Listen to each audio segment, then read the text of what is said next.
Good evening, Amy.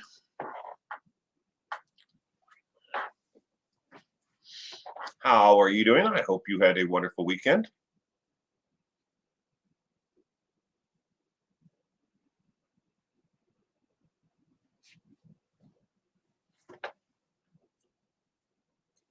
Scary Nona, good evening.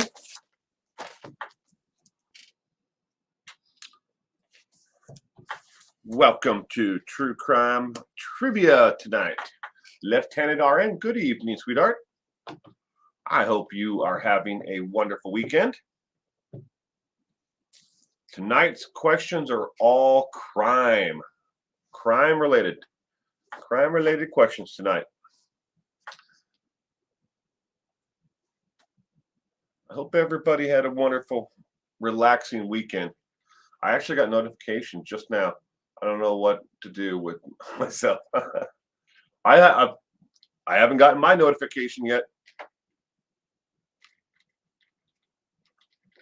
Normally, I don't get it until I'm live for 5 minutes or so. Then for some reason, I get the notification that I'm live. But we'll see. But at least you got it, Amy. Well, that's a good thing, right?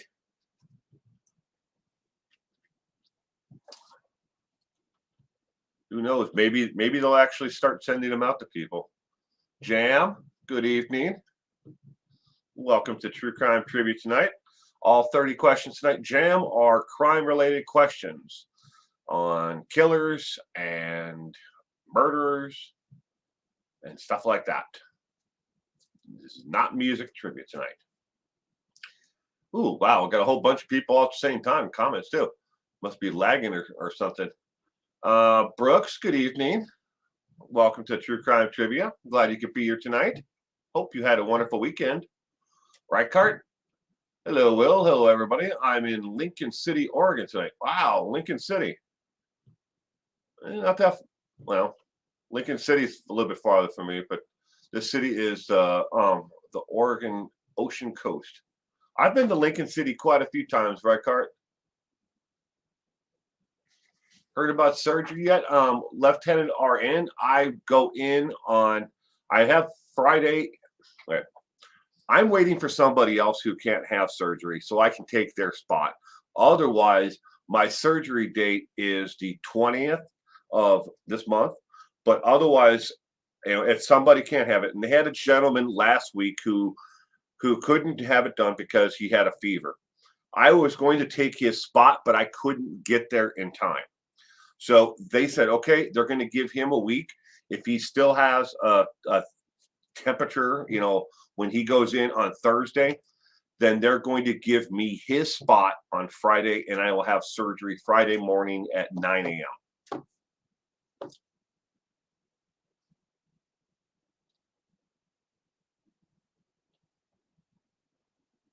Good evening, Starfire.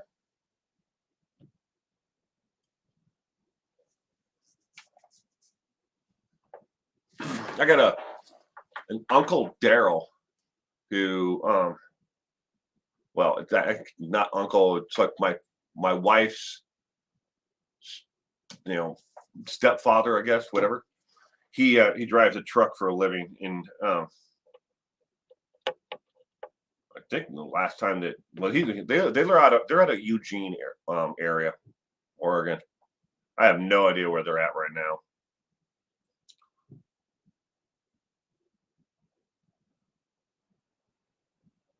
Prayers he will. Well, we used to go camping down near Lincoln City, and then we would go up to from along the ocean. We had a goal. This was a long time before my daughter was born, but we used to go camping every year. It used to be my mother-in-law, my father-in-law. She was going to be my wife, but she was my girlfriend, fiance at the time. And then myself, so it would be the four of us. And we started in California, outside of San Diego, and we camped along all the beaches up and down the West Coast. And there are so many beaches that have numbers. It's like beach number 1, beach number 7. They don't have names. They're just called a beach with a number. but we used to stop in Lincoln City because we have friends and family who live nearby there. And then we go to Tillamook and and all these other little touristy traps up and down, and then come back down, and then we hit the gorge and take the gorge back out, toward where we're at. Because I'm in Eastern Washington, but I know Lincoln City very well. All right. Well, I've been on live for 5 minutes now, and I have not gotten my notification that I'm live yet.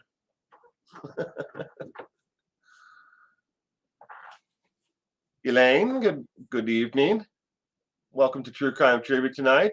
Checking convictions. Good evening. Hello. Hold on. Great to see you. It's great to see you too.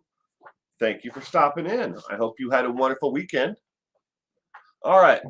We're going to get going here for question number 1. All 30 questions are crime related tonight. And the first question is about the Golden State Killer. The Golden State Killer, what was the first thing he would do once he entered a victim's home? What was the first thing he did? Was it A, searched for undies, B, stripped naked, C, eat food from the fridge, or D, sharpen a knife? What was the first thing the Golden State Killer did after he broke into a victim's home?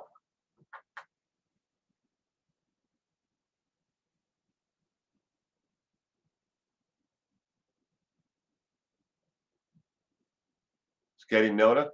This is my brother Daryl. This is my other brother Daryl. That is from Bob Newhart's show. What was the name of that? It wasn't the Bob Newhart show. I can picture the two. This is my brother Daryl's my other brother Daryl.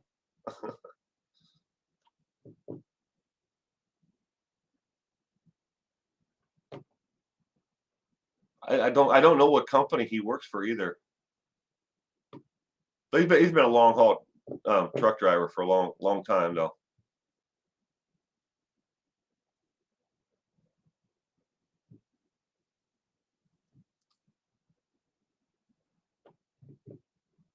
Yes. The Bob Newhart show? Was that what it was called? I thought the other one that Bob Newhart did was called the Bob Newhart show.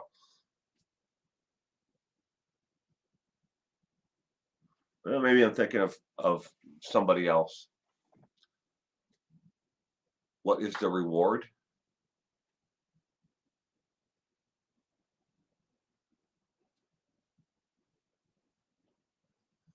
I've been seeing a lot of people camping and hiking out here. I'm hoping to see Brian Laundrie so I can capture him. A lot of people are going with B. That he's a pervert. Where he ran a whole. It was like a lodge, wasn't it? Like a hotel lodge. Was that the Bob Newhart show? Or was the other show he did the Bob Newhart show? Little things like that, the names of shows that sometimes escape me. Excuse me. It was set in a hotel. Well, yeah, it was a hotel and it had a diner attached to it as well.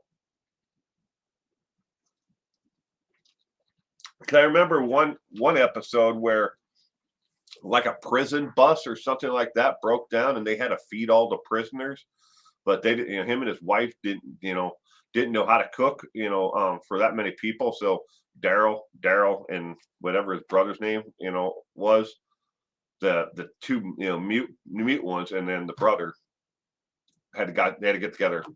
Well, I guess they weren't mute. They just didn't talk to people. They talked to their brothers.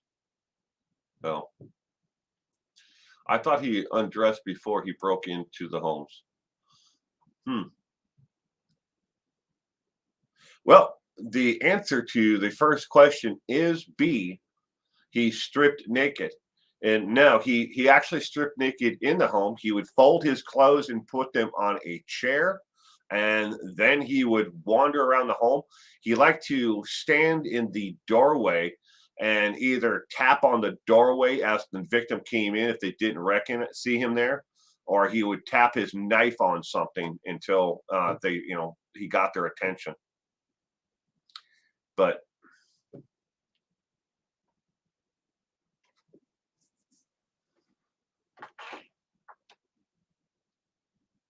see then, hello, Matt. Good evening. Welcome to True Crime Trivia tonight. Okie dokie. Good evening. All right. Second question for tonight. Jeffrey Dahmer did what for his neighbors often? Was it A, feed them homemade meals, B, wash their cars, C, wrote poems for them, or D, watched their kids while they went shopping? What did Jeffrey Dahmer do for his neighbors? Matt's going, he ate them. That's one of the things I don't think he did. I don't think he ate his neighbors, but he did eat other people. $880,000 checking convictions for laundry. Is that it? I mean, $80,000, man. That's a good chunk of change. A yuck, but an A. Ew. Jeffrey Dahmer did what for his neighbors often?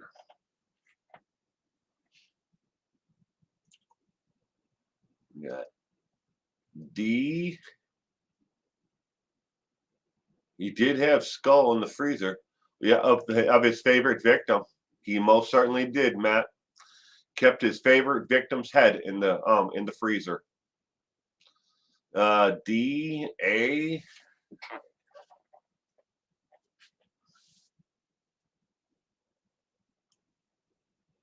Right card's going with A. Tacos. Clean glasses. Oh, I have no idea. What did Jeffrey Dahmer do for his neighbors often? The correct answer, ladies and gentlemen, is A. Yes, he often made meals for his neighbors. And they do believe that Jeffrey Dahmer may have used human meat or flesh in some of the meals that he made for his neighbors. Yeah. So if your neighbor knocks on your door tomorrow and offers to, make you food, might want to think twice, especially if they look like Jeffrey Dahmer. Jeff's in hell now. He is. All right. Question number 3. Murderers will go to extreme lengths to dispose of their victims. What method did Joe Metheny use? Did he A, bury them, B, burn them, or C, chop them up, or D, use acid? What method did Joe Metheny use to get rid of his victims?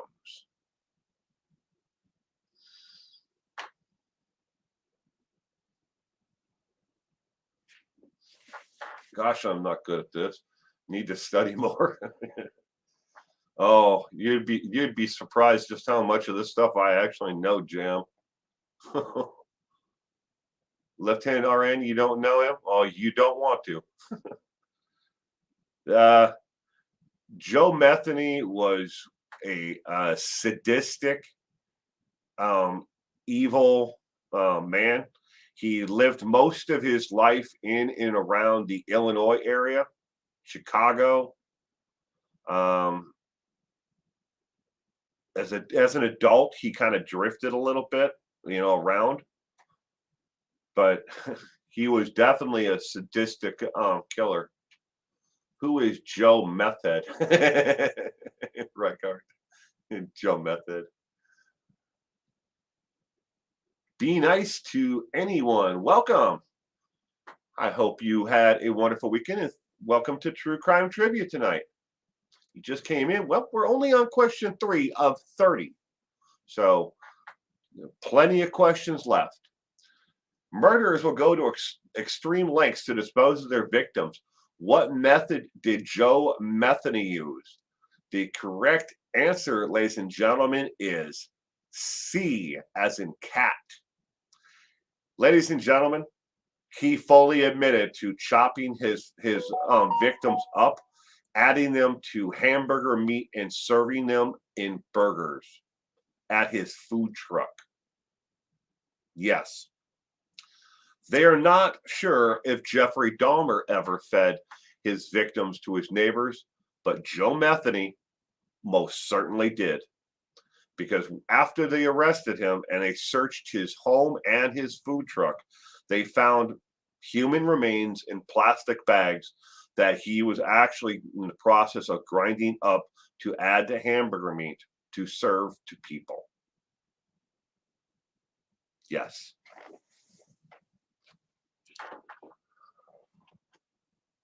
Good morning, Mary. How you doing?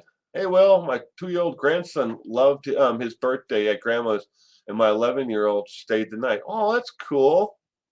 I'm happy for you, Mary. How are you? How was your day today otherwise? I hope it was good. Hi, Will. I'm in Carolina. Welcome from the Carolinas. Denise Carr trying to sneak in there. Hello, Denise. Welcome to True Crime Trivia tonight. Jess, Derry.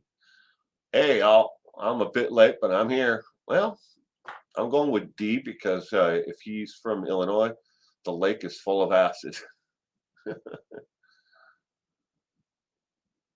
Oh, right card's 2 for 1.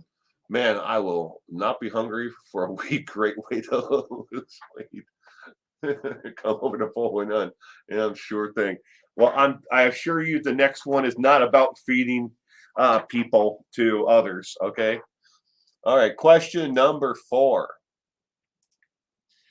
Robert Hanson loved games more than any other known serial killer. Besides hunting people, what was his next favorite game? Was it A, bingo, B, checkers, C, tic-tac, or D, bridge? Robert Hanson. In case you're not familiar with who Robert Hanson is, we'll give you a little snippet about him. Robert Hanson would kidnap women, hold them hostage, torture them, abuse them in multiple ways, and then he would release them into the forest so he could hunt them down like wild animals. That's Robert Hanson. Yes. Did Robert Hanson kill nurses? Not that I'm well, but some of these ladies might have been, 1 or 2 of them could have been a nurse, but Robert Hanson loved to, he didn't care who they were. He was what you call a serial killer of opportunity. And he wouldn't have one person that he watched for any length of time and then kidnap them. He picked them up. Some of them were hitchhikers. Some of them were prostitutes. Others worked at one lady in particular worked at as like a corn dog restaurant, and he picked her up and he took her back to his place and kept her locked in the basement for like a month before he just said, "There's the door, go ahead and leave." And she thought that she was getting ready to to run off and be free. And then he's like, "Hoo-hoo, now the game begins." And then he the whole elaborate thing of hunting them down. Nutbag into cards. He was definitely one sick man. Let's see here. We got Jester, LOL. Man, I have been a member for 11 months. Woohoo! Well, thank you. Thank you very much. I appreciate it. Jam, Suit's going with B, Jess B, Starfire B, B. Bingo is A. A, he killed nurses, right? B, what a sicko son of a bitch. B, psychopath, yeah. D, wow. D. All right, Robert Hanson loved games more than any other known serial killer. The correct answer to question number 4 is D, as in dog. He loved to play bridge. And matter of fact, Robert Hanson used to go to a Longfellows Lodge. It's like a fraternal organization. And he was a member of the Bridge Club, where he would go and play in, not just for fun, but competitively. Him and his partner would play competitively. So he loved to play bridge. Yeah. That's what he did in one of his spare hobbies. He also liked taxidermy. There is no evidence that he ever taxidermed any humans, but he definitely taxidermed the heck out of a lot of animals.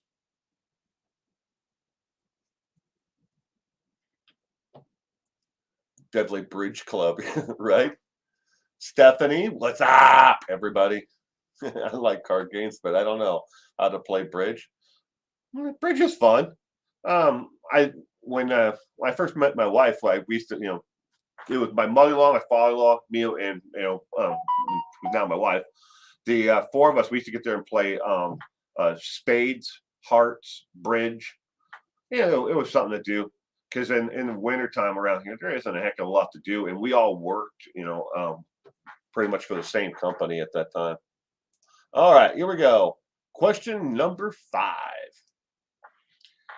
On a podcast, Leo Whannell, writer of the screenplay Saw, which later became the movie Saw, said he used who as an inspiration for the main character. Was it A, Ted Bundy, B, Jeffrey Dahmer, C, John Wayne Gacy, or D, David Parker Ray? On a podcast. Canasta? I've never played Canasta. Teetotaler game? I've never played Canasta. I've seen it. I've seen people play it, but I have no idea. I gotta turn this thing off. I'm sorry.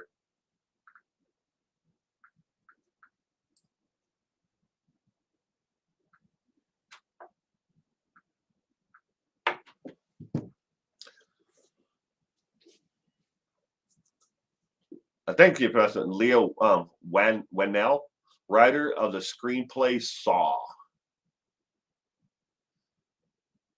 Fave was my one perverse SOB. Has anybody ever seen the movie Saw? I think I've seen like the first one, but I can't remember much of it. I think C, because the Muppets face makeup.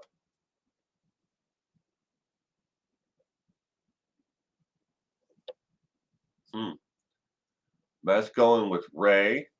Right card's going with B, Jeffrey Dahmer. Saw is mind game, so D. I think C, because the Muppets face. D, ew, Saw the gore. Saw too gory for you, Matt. All of them. That's why I say it's a mind games murder. Hello, Broken Justice. Welcome to True Crime Trivia. I hope you had a wonderful weekend. Thank you for stopping in tonight. All right. Question number 5. On the podcast, Leo Whannell, writer of the screenplay Saw, said he used who as an inspiration for the main character. The correct answer to this question, ladies and gentlemen, is D, David Parker Ray. I know David Parker Ray played around with his victims, and he was a sick, sadistic man. but I have no idea beyond that why he used him as an inspiration for the main character for Saw. Don't know. He didn't expand on it, at least not in the interview that I saw. Don't like gory horror, psychological thrillers. You like psychological thrillers? Yeah, so do I. I like this. I like the psychology behind, what motivates people to, to commit the murders. That's kind of one of the reasons why I always got, gravitated towards, like true crime, and in movies and shows and in what I do is because of the psychology. I want to understand why what motivates one person to do something over another person. I'm pricey, never horror movie out there. That's why you're a true crime. It is be nice to anyone. Yes. Saw the documentary in him with David Parker Ray. I have not. Okay, next question. Ted Bundy. Ted Bundy once saved a child from drowning in a pool. How old was the child at the time? Was the child 5 years old, 3 years old, 8 years old, or 6 months old? Ted Bundy once saved a child. Did you get it checking convictions? 3 letters together drive me nuts. Why? That's a good question. I don't know. I like the game. Movie starring Michael Douglas.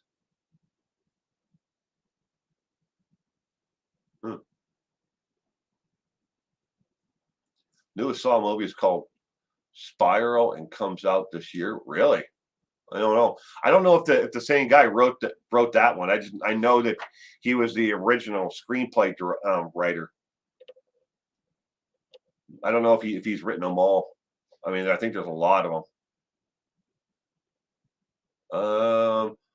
It's age 7's not an option. Be nice to anyone. We have an 8 years old. That's closer to 7. We have 5, 3 years old, 8 years old, and 6 month old. It's getting known. I don't know. I don't know.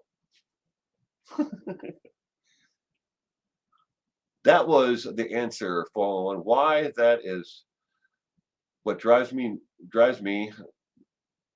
The word why I have to know why about everything. Yeah, I did. I don't necessarily look at and think about crime as in why why do they do it.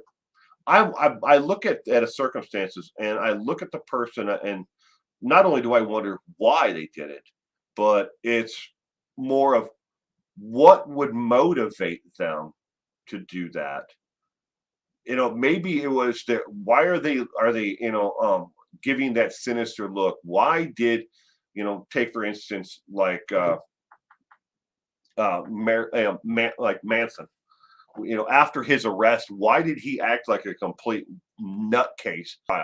Why did he paint a swastika on his forehead? Well, why did he do the things that he did? But also trying to figure out the psychological part of it, the background. What would make one person do what they do and another person do something differently if they were both in the same circumstances? The Zodiac. That's a good one, Matt. That is a very good one. The Zodiac. If you can find one of the first edition hardcover of the Zodiac by Robert Graysmith, if you can find a hardcover that's in good condition with a dust jacket, it's worth at least $100. And you might be able to find one in a used bookstore someplace. Worth at least $100 on eBay right now. Okay. Ted Bundy once saved a child from drowning in a pool. How old was the child at the time that Ted Bundy saved this child? The correct answer is B, as in boy, 3 years old. Although I couldn't survive 1 week in jail, I wouldn't even want to try. No, installed security cameras. And oh, BTK, bind, torture, kill. Yeah, he for ADT, home security systems. Yeah, he was a nutcase. All right. Well, he still is, by the way. Question number 7. John Doe, U.S. Highway 90 killer, mailed scrapbooks to law enforcement in late 1990s. What state did he bury his last victim in? Was it A, Texas, B, Mississippi, or C, Minnesota, or D, it's supposed to be Florida, but obviously I misspelled it because that doesn't have a D on it. That's my bad. I actually typed that out. I forgot the D in Florida. Florida.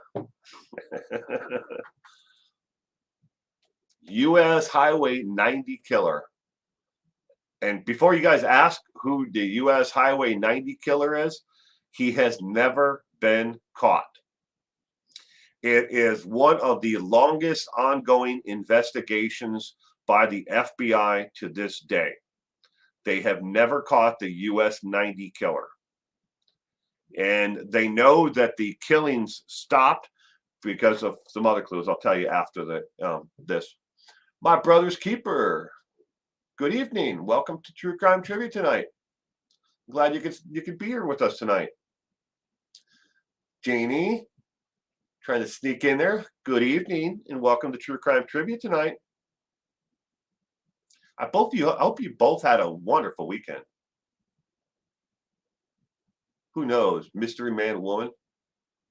Checking convictions. For this, it's a man. John Doe, U.S. Highway Killer 90 is a man.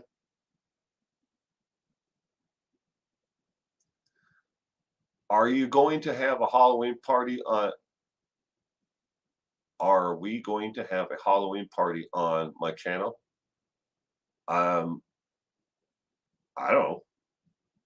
Misting Zelda tonight.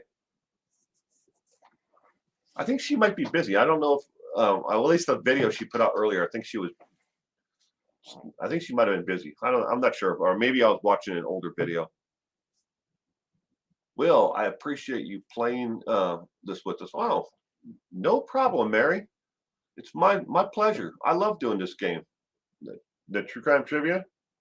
I do. Okay. John Doe, U.S. Highway 90 killer, mailed scrapbooks to law enforcement in the late 1990s. What state did he bury his last victim in? The correct answer, ladies and gentlemen, is A, Texas. He buried his last victim in Texas. How do they know it's a man? Well, as part of the scrapbook, he mailed, inside of the scrapbook, he took Polaroid pictures of the victims as he was burying them. And some of the pictures, you can see his forearms, and he's got some pretty hairy forearms, but he's obviously a Caucasian male. And he does wear on his left hand, he wears 3 rings, one on his thumb, one on his index finger, and a pinky ring. He wears 3 rings on his left hand. And all the pictures that are in the scrapbook, at least that's according to the notes. I've never seen the scrapbooks, but he mailed them to certain law enforcement agencies across the United States in the late 1990s. But they have not received an update or any other information because he liked to taunt the police about his actual crimes. So he would contact them and say, look, I'm going to do this. And originally they kind of brushed him off. They're like, oh, it's just a nutcase, who's writing us these letters. And then they got the actual scrapbooks where he buried the victims and he showed them where they were. And then they went to these locations once they found them and like, holy shit, here's that tree, here's that bush, and there's the victim. But he's never been caught. They don't know if he's incarcerated or if he died. But the last update or anything from the U.S. 90 killer was in 1990. But it's still in open investigation. Okay, there are actually 2 great pods about Lisk.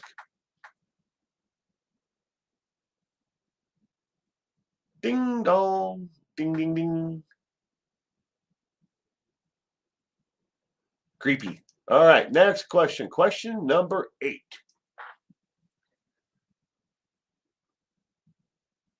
All right, I am terrible at names, so Leonardo. I think it's Leonardo. You guys can try to pronounce the last name there. Loved her son dearly. She wanted to protect him during World War II while he fought. What did she do? Did she A, kidnap him? B, human sacrifices? C, set fires? Or D, got him illegally discharged? This obviously would be someone during World War II, but unravel. No, it's not. Lisk stands for Long Island serial killer.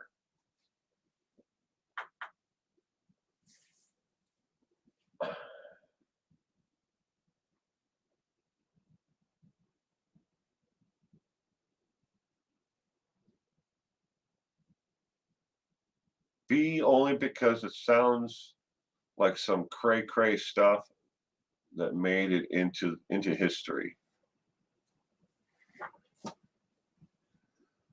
Okay, sorry, I'm mistaken. B, we have some B, D, B, B, D, A.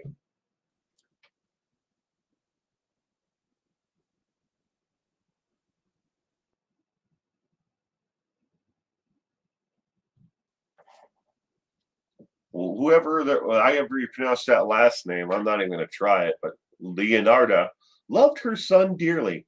She wanted to protect him during World War II while he fought. What did she do?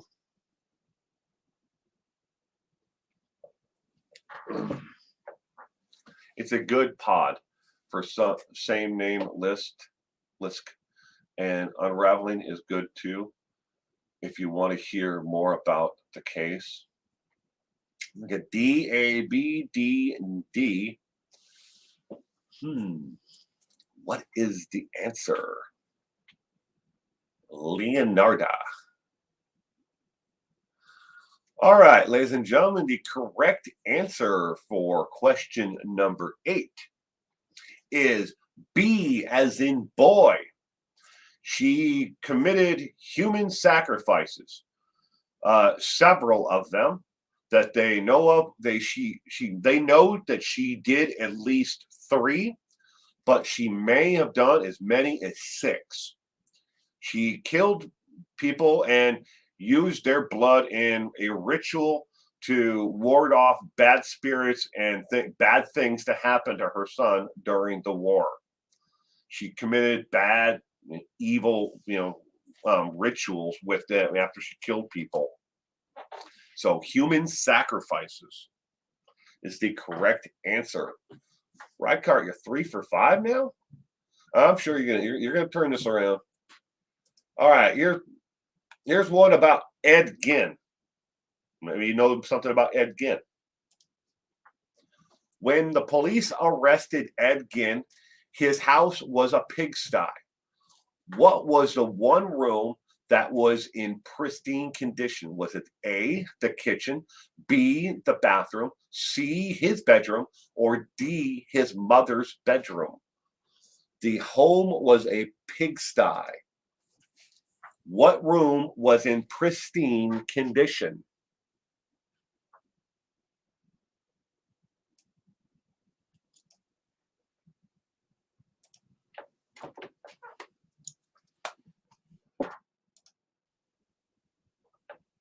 Well, everybody's going with D. Matt's going with Leatherface. Yep. He was part of one of the inspirations for or character with. I think it's an inspiration for the character.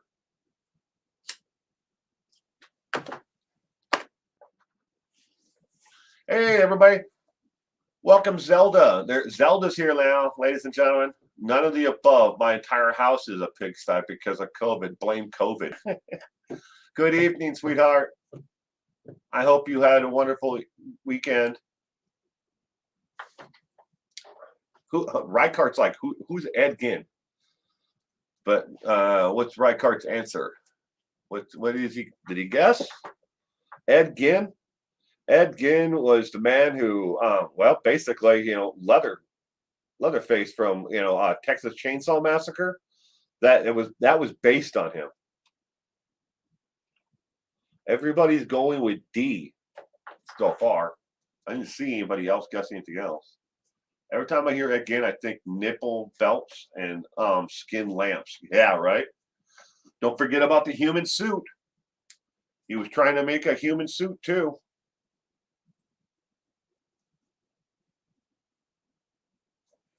Let the fun begin. Well, Zelda's here now. We can turn this up another notch. Ooh, ooh, ooh, ooh. Get that rave music pumping or something. He made things out of people. Yeah.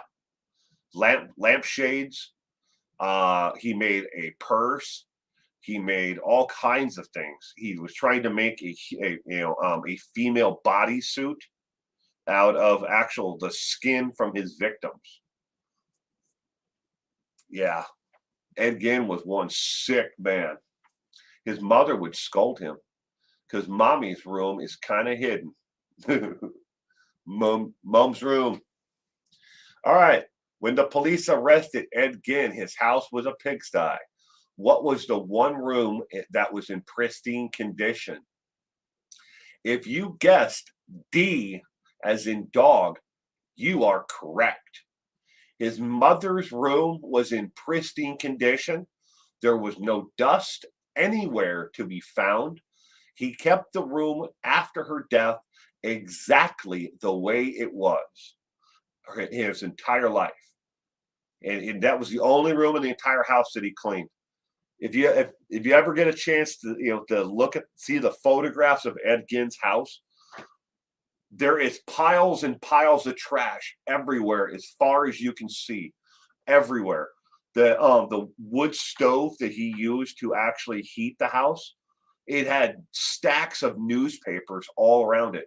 It's like, how are you planning on not burning the house down, you idiot? But he always kept his mommy's room in pristine condition.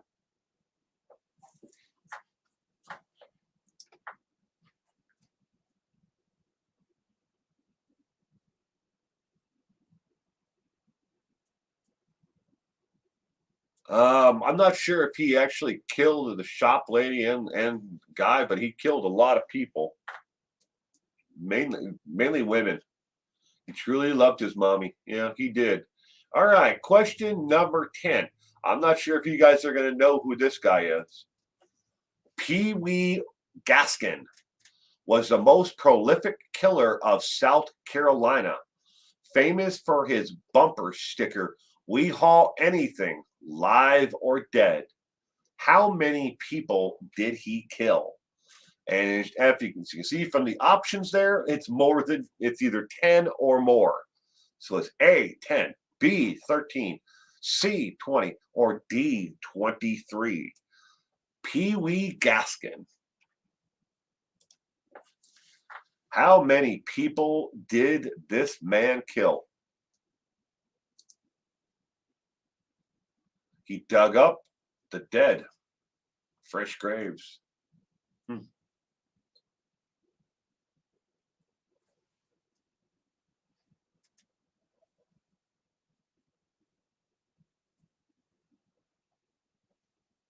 Wee Gaskin. Not enough information out there about Wee Gaskin. I still wanted to make a video about him. There's just not a whole lot of information about his early years of even just doing the years around the time he did his killings. There's not a lot of information out there about him. I mean, I'm sure that there is somewhere. I just haven't been able to find it. Wee Gaskin.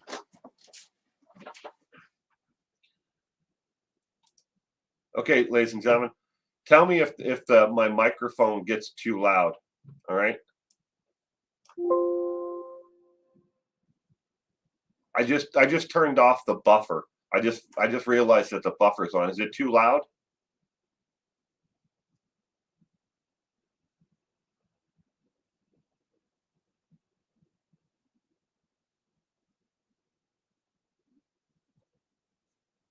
I hope it's not too loud now.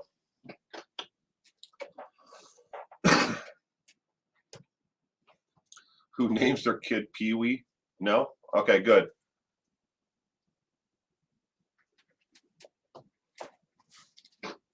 I forgot. I was doing something else earlier. I was downloading a movie that is no longer in the copyright domain.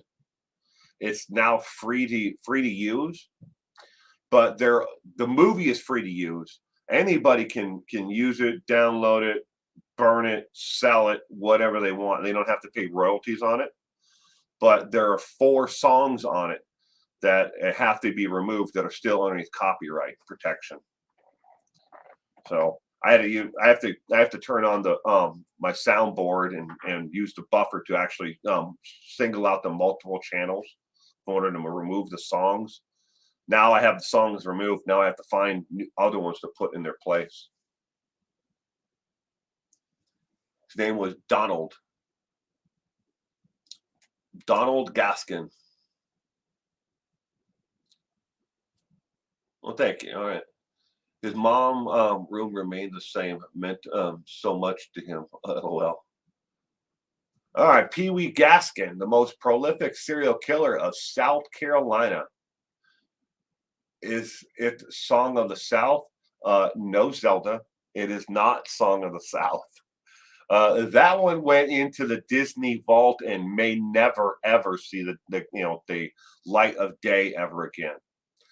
But the most prolific serial killer of South Carolina, he had a bumper sticker that says, "We haul anything, living or dead." How many people did he kill? The correct answer, ladies and gentlemen, is B as in boy, 13 people. And in case you're wondering, what kind of vehicle did he have that bumper sticker on? Was it a car? Was it a pickup truck? No. He had it on a hearse. A hearse. He drove around a hearse with an empty coffin in the back of it. Yes. And he had a bumper sticker on it that says, "We haul anything, alive or dead." Stephanie's changing from D to C. Well, the correct answer was B. Why, Will? Did YouTube scold you? No.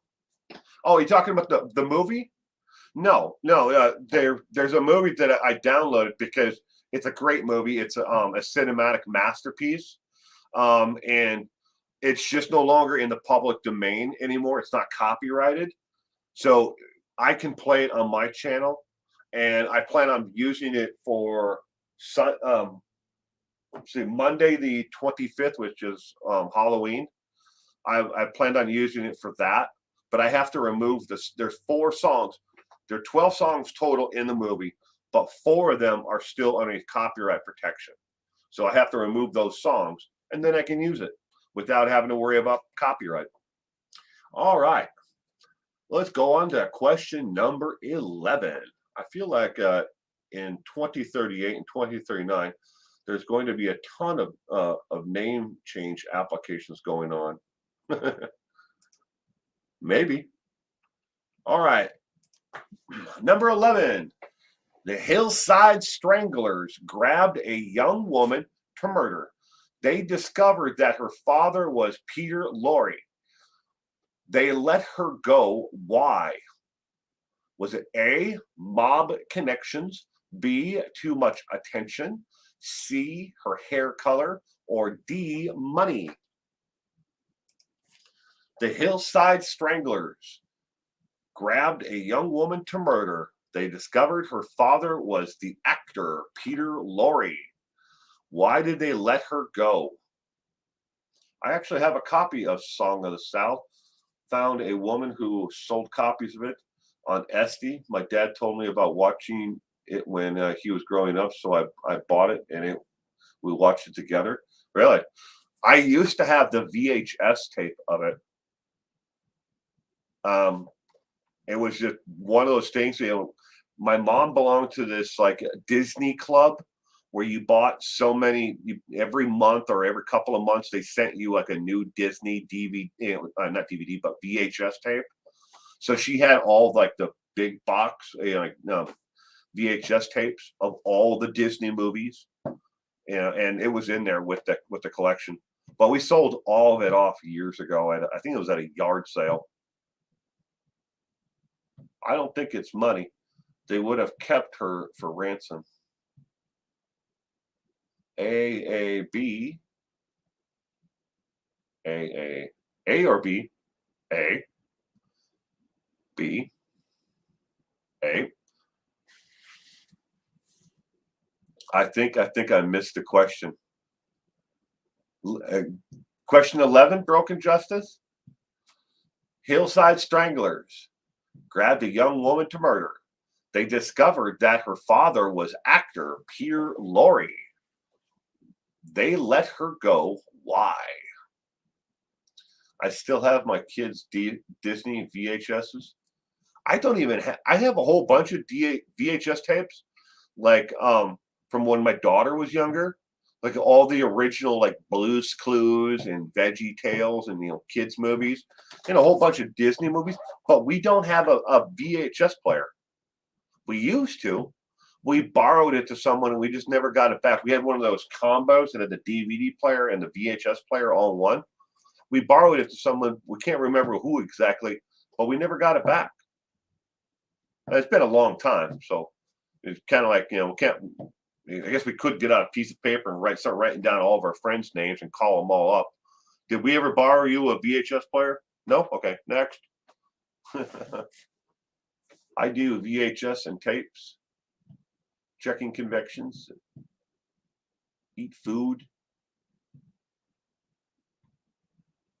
Blue's Clues. He just popped up. Steve was just on. He sent out a message, on YouTube, and then he popped up on Stephen Colbert show, and basically like saying, "Hey man, I'm sorry I missed everybody. I'm sorry for disappearing. I had to go on to do other things." And I guess he went on to college and everything else. He couldn't stay, Steve on the Blue's Clues forever. Oh my God, Will, I thought about getting a VHS player, and they are expensive now. It's nuts. Is it? I haven't checked. Larry bought 200 DVDs at a garage sale for $50. It was an epic haul, even Star Wars 3 packed in others. Very good movies. We have so many DVDs. We've got an entire cabinet full of them.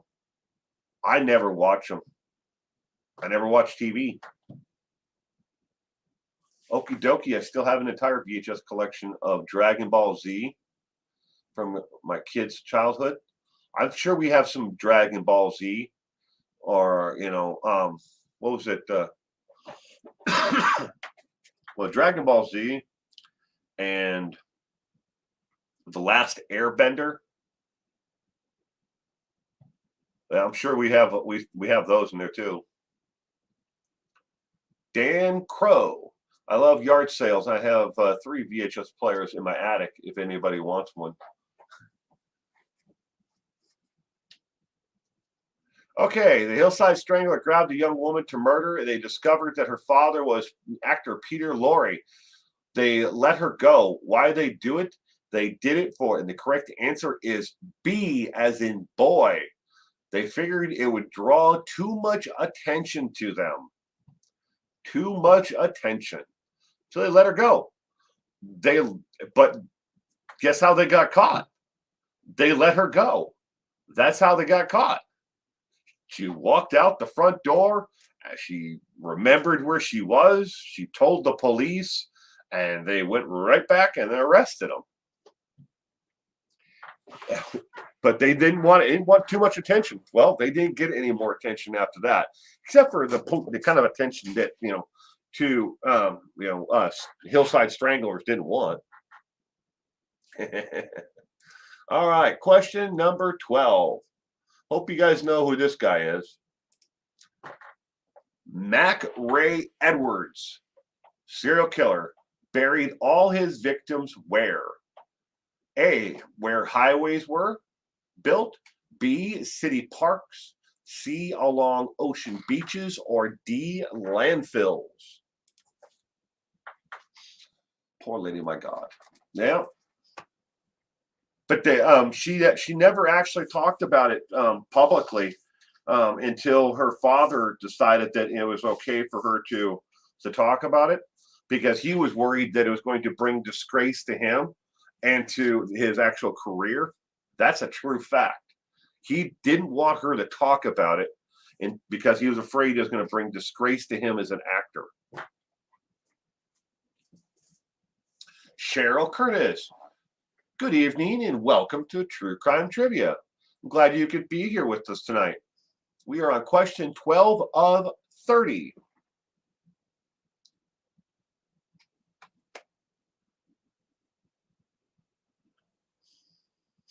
Yeah, she knew everything about them, where they lived, all of it. They should have driven her somewhere and blindfolded her and then let her out. Kind of dumb, right? Yeah, they actually untied her. She was tied to a wooden chair, according to her statement to the police. And then they untied her, and they just one opened the door for her, being a gentleman, and just said, "Leave."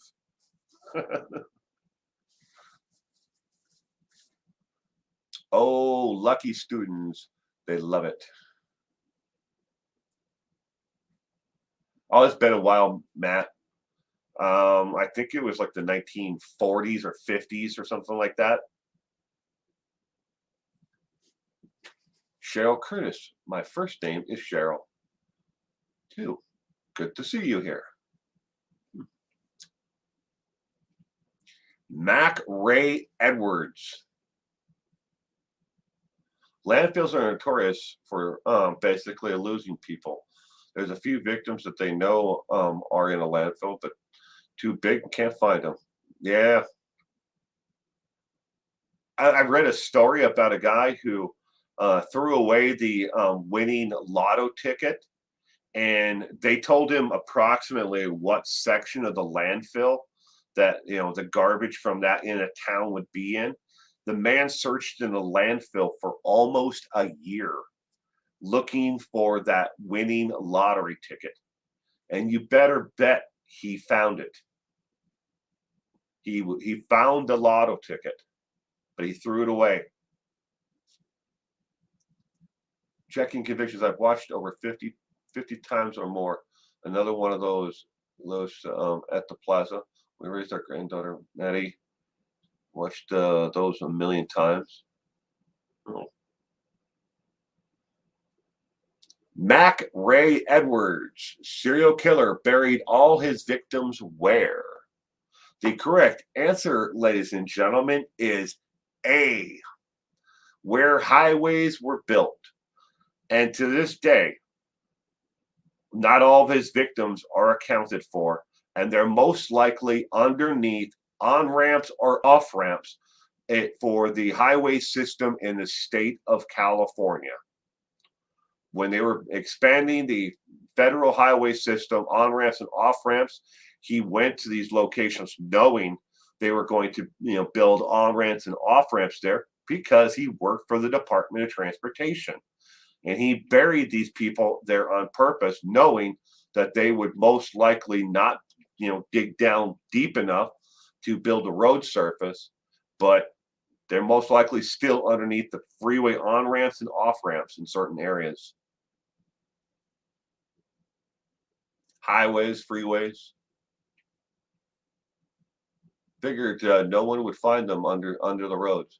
No, and well, to this day, if his actual number of confessions, so he confessed to a certain number, they found a certain number of people, of bodies, but there's like a discrepancy. Like he confessed to, I think, 12 more than what they actually found. But don't quote me on that, on the number 12. It could be 10, it could be 19, but there was a difference between what they actually found and what he actually confessed to. So, but he could have lied about all the rest of them too. So, okay, number 13. Oops, wrong one. All right. This one, I hope you guys know this guy.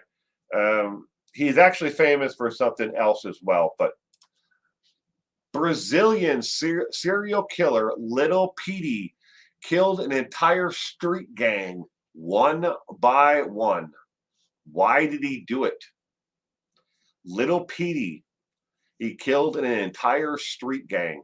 Was it A, for fun, B, he was bored, C, one of them killed his mother, or D, he was paid to kill them? And when I say when this question says an entire street gang, I mean every single member, one by one. He killed every single member. They're all gone. There's nobody left to take their place because he killed every single one of them. Why did he do it? You have C, Little Pay, badass. Nobody said killers were smart. Most. Yeah, it's true. Some of them have pretty high IQs, but not all of them. Ed Gein. Ed Gein had he's got a hell of an intelligence. But they won't. I don't know how many times he's actually taken a complete IQ test. Ed Kemper, he's a brilliant man.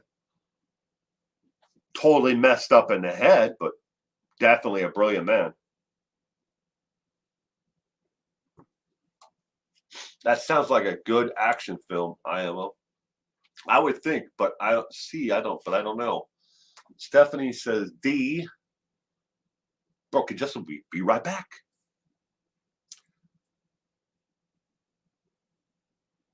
Co-ed killer, the Kemper. Kemper was known as a co-ed killer, yes. But his first murders were his paternal grandmother and grandfather when he was 18. He was younger than 18 when he killed them. They were the first two. Then they put him in the state mental hospital because they believed he was schizophrenic. But he actually lied about it all. He just memorized, how not to be released. So he would always fail the test to be released. And then he got out, and he started killing. He started killing co-eds. The Brazilian serial killer Little Petey killed an entire street gang one by one. Why did he do it?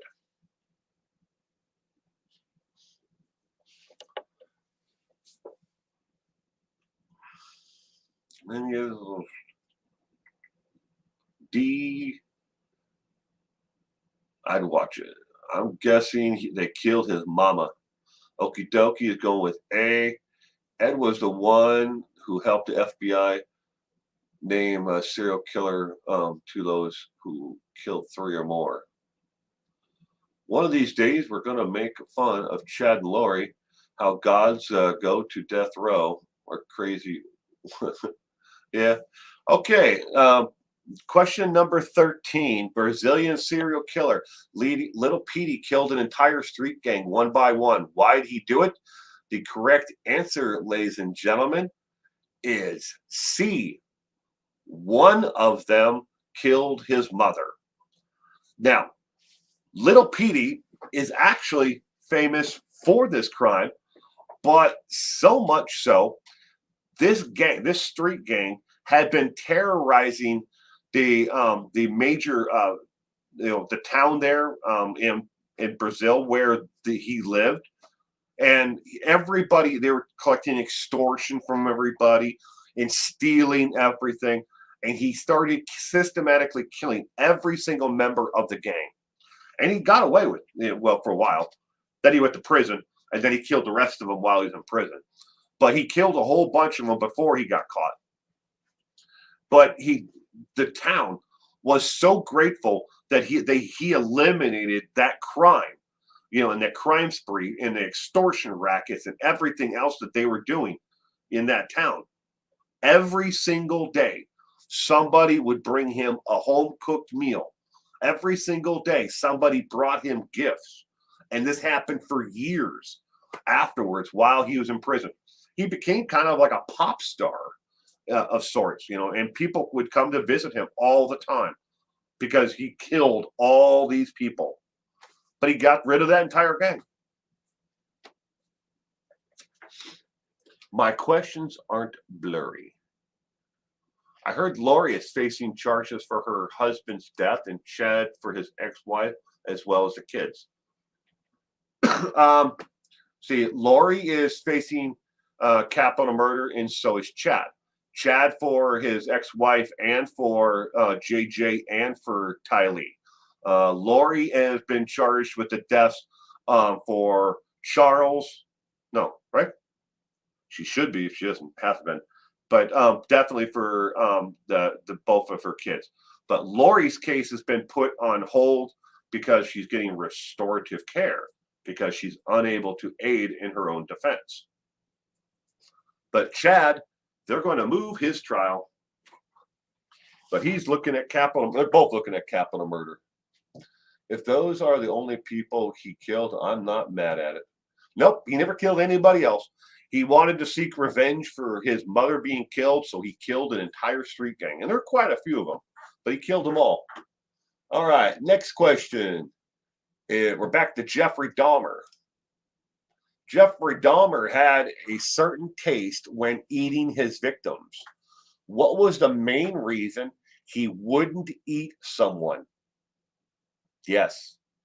And this is an actual statement from Jeffrey Dahmer to the authorities.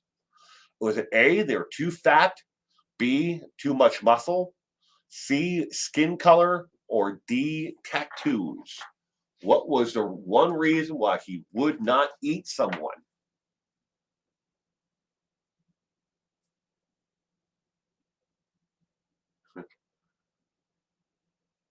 Chasing the settings. Changing the settings to 720 or auto, Sketty Nona. Those are the only people. I read that one.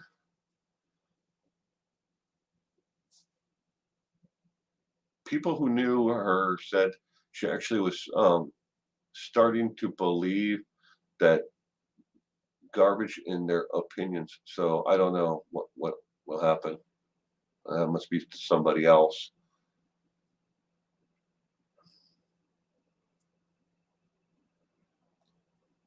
She's never going to go free. No, she's not. I mean, if her and Chad were both convicted of the lesser charges, they're both looking at 10 to 15 years on the lesser charges. If she's convicted of the abandonment of her child's or of her children, especially JJ and Tylee, if she's convicted of all those charges, that originally extradited her back from Hawaii, she's looking at about 10 years on that. If she gets any additional time for any other crimes, she'll never get out. Neither will Chad. And it's sad because neither one of them are going to be able to make they didn't make their end of the world prophecy. That's that's already come and gone. So you got to think that she's got to be looking at this like, oh my gosh, Chad told me that the world was ending on this day. It came and that went. Starfire, something that I don't really want to think of, Will. Well, question number 14. Jeffrey Dahmer had a certain taste when eating his victims. What was the main reason he wouldn't eat someone?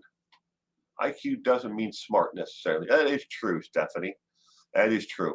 The main reason that Jeffrey Dahmer would not eat someone is if they had tattoos. Good guess, okie dokie. If they had tattoos, he said tattoo ink made them taste awful. So rush right out and get yourself a bunch of tattoos. Jeffrey Dahmer won't eat you. Well, he's also dead. So there's that. All right, question number 15. if you're going to be a serial killer, you must have standards. What does BTK make anyone that wants to write him do first? If you want to write BTK, all right, if you want to write him a letter, what does he make you do before he communicates back to you? Is it A, sign a waiver, B, send him a photo, C, fill out an application, or D, fear God? What does he make you do? Dennis Rader, what does he make you do before he will communicate with you? Guess I can be thankful my kids for wrecking my skin.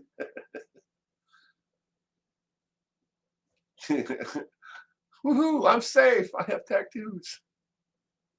Yeah, no one's going to eat me. I got tattoos too. Well, at least Jeffrey Dahmer's not going to eat me. But he said it made people taste, weird and awful.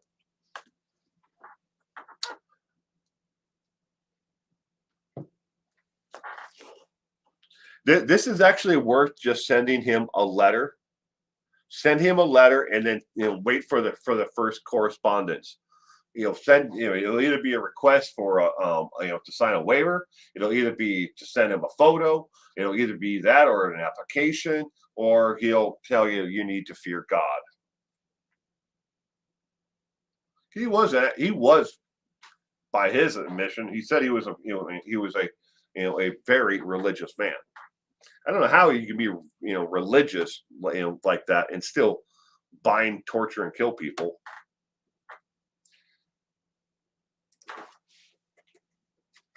Shoot, I'll kill for someone homemade cooked meals, right, Stephanie? Every day for years afterwards, people brought him gifts. They brought him bottles of alcohol.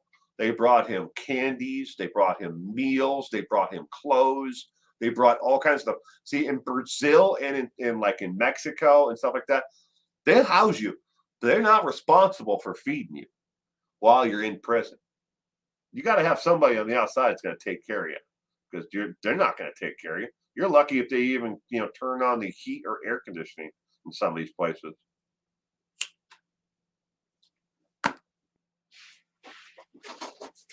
Satan is religious too. He believes the Bible.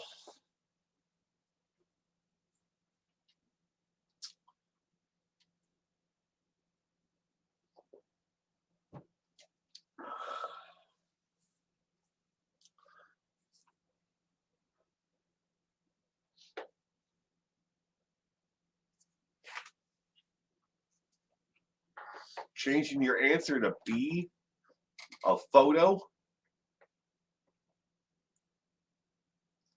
Okie dokie is D, it's just a guess. That's why I'm changing to D, says checking convictions.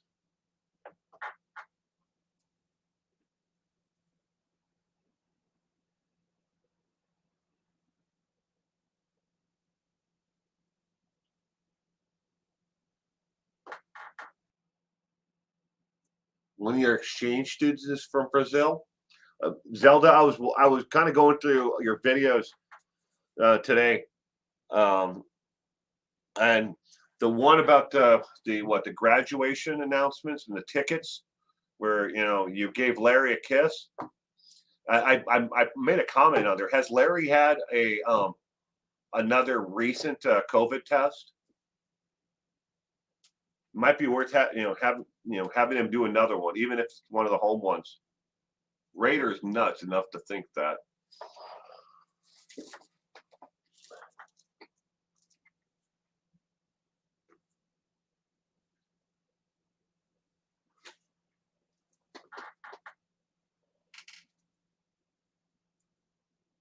I have a friend there, and he said vaccine shortages was a problem in Brazil.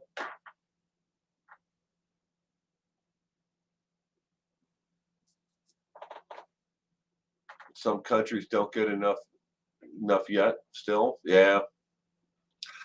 if you're going to write to BTK, Dennis Rader, he makes everybody do what? The correct answer, ladies and gentlemen. Fully vaxxed, yes. 3 recent tests. First 2 were pause, and the last one was neg. But then 10 hours later, turned pause. Wow. What does he make you do if you want to communicate with him? Ladies and gentlemen, Dennis Rader, BTK, bind, torture, kill, makes everybody that wants to communicate with him by mail, by writing letters to him, back and forth, he makes them fill out an application. The correct answer is where you've worked before, or if a cover letter is attached, or if you've been a criminal. But he makes you fill out an application in order to talk to him. And then he decides based on the application if he wants to communicate with you. All right, question 16. The FBI estimates how many active serial killers are in America as of 2020. A, up to 2,000. B, up to 3,000. C, up to 4,000. Or D, up to 5,000. How many active serial killers are in America?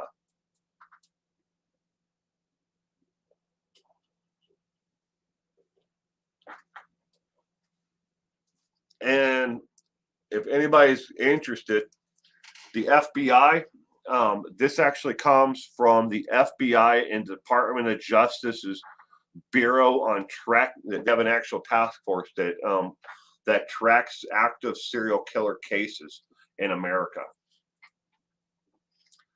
Oops, I forgot to click on the comments. BTK's daughter wrote a book about her life growing up with him. It's really good. It doesn't get really graphic.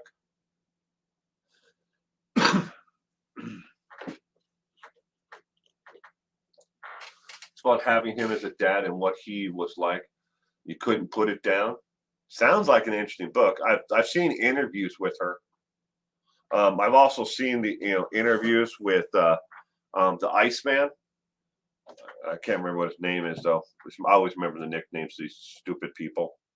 But and his family. I heard this statistic, but it was a few years ago. These statistics just came out. Hold on a second. I have the paper over here. They came out March of this year. So they're always like the year or 2 years behind. But that is of March of this year, 2021. Speaking of the Iceman, hi, Cement Shoes. Welcome.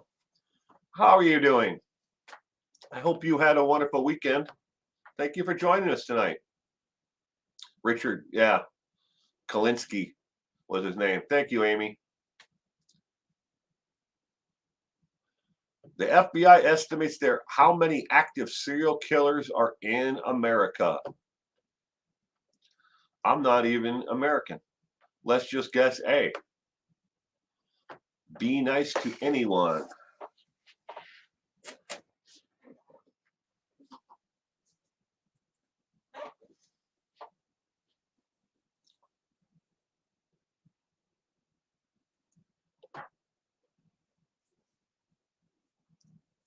FBI estimates how many active serial killers are there in America as of 2020. I feel bad for the Iceman. His horrific upbringing. Yeah. But eventually he had to make a decision, on what he ended up doing now. Becoming a mob killer.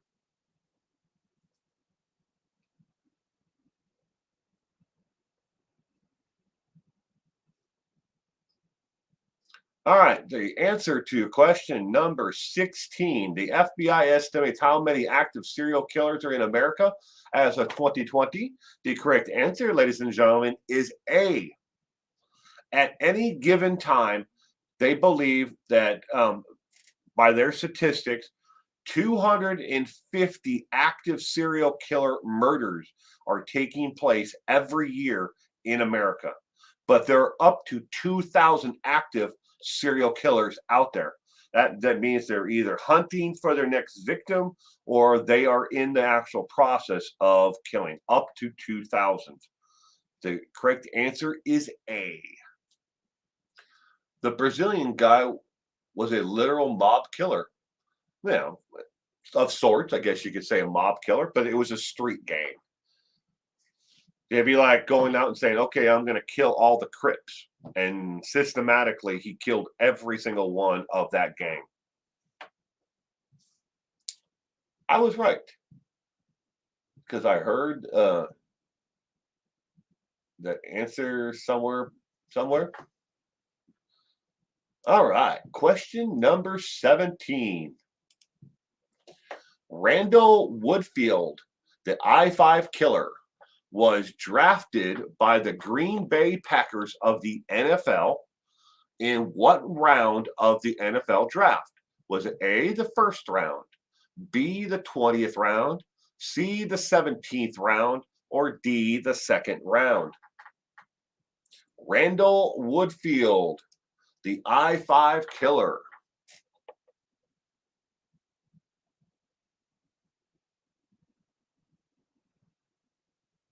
Watching an interview with a retired FBI agent, and he said walking down a 2-mile stretch of any busy large city, you will have crossed path with a killer. That's not good. B.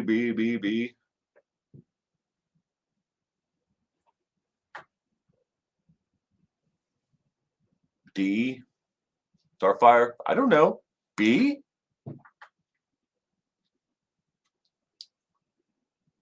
Be nice to anyone. Got the last one right. Pure luck.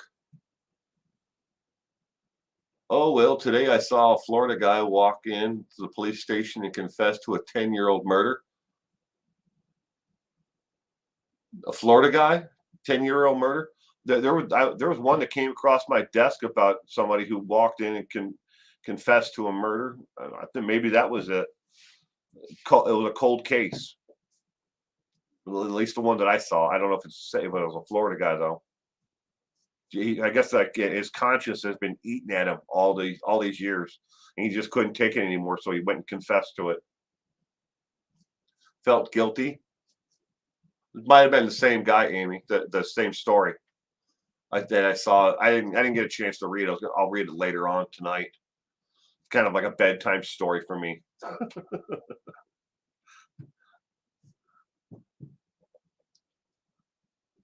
Couldn't live with it anymore. Yep. Randall Woodfield, the I-5 killer, was drafted by the Green Bay Packers in what round of the NFL draft? I still have a few interesting crimes I want to email for suggestions.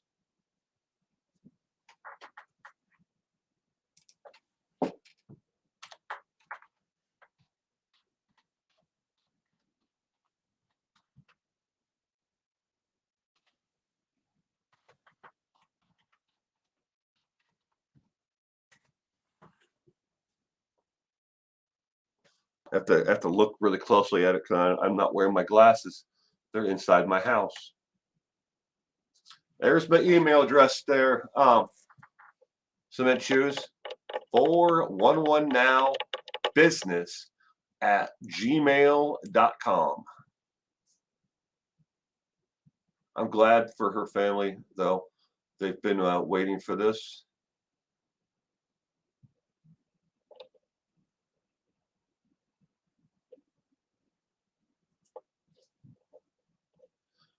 Randall Woodfield, the I-5 killer, was drafted by the Green Bay Packers in what round of the NFL draft?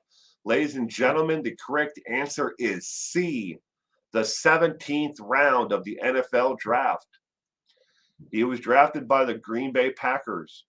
And of course, well, the Patriots drafted Aaron Hernandez, who was a real killer, which is kind of funny because you get these guys, these kids who come out of college and they want to act like gangsters and stuff like that. I wonder what all the other people who were in the locker room with either the Green Bay Packers or the New England Patriots felt later on when they found out that they really were in the locker room with a real bona fide killer. They all want to act like thugs and gangsters and stuff like that. And they're bad and they're hard asses. But here they are with those two different teams during different years, all also, but with an actual real active killer amongst them. You haven't heard of this case? Randall Whitfield played for the Green Bay Packers. He played multiple different positions for the Green Bay Packers. And Aaron Hernandez played tight end for the New England Patriots. But both of them at that, in and around the time that they were in college and drafted afterwards, they're active killers. I think Aaron Hernandez was framed, right, Cart? I don't know. There's a lot of information, especially about the younger years of his life. He may have been framed for what he actually got sent to prison for, at least parts of it. About killing, shooting and killing, those people. But yeah. Hey, look, the troll is back.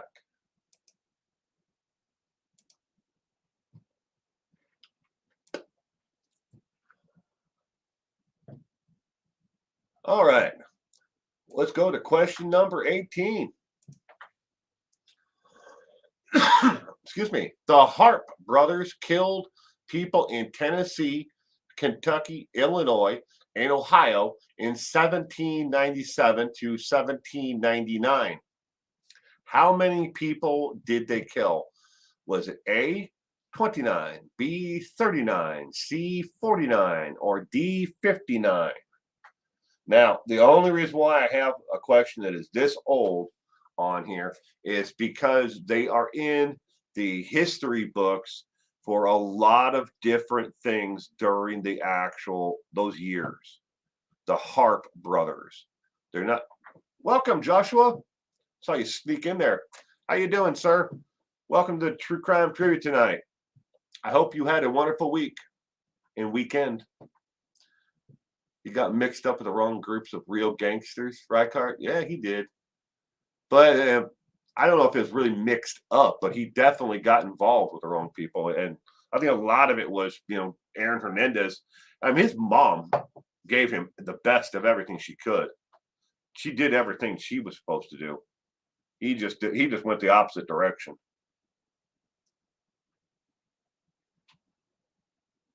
Starfire can't remember that far back. Well, they're still in the history books to this day, the Harp brothers. Let's just say that the Harp brothers, according to the history books, started off as paid mercenaries. They started off that way, but that's not the way they ended up. How many serial killers are there that were famous before they became serial killers? I don't know. I don't know the answer to that one. That's a good question, though. Joshua says hello. Joshua is going with C.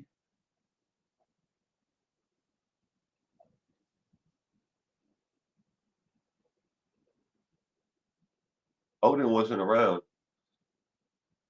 I had no idea about those two guys in Florida before.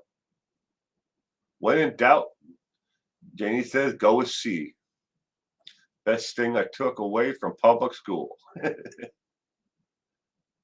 Or here's an option, Janie. You told me this before, so whenever I want to put it down as a multiple choice question, I purposely don't pick C.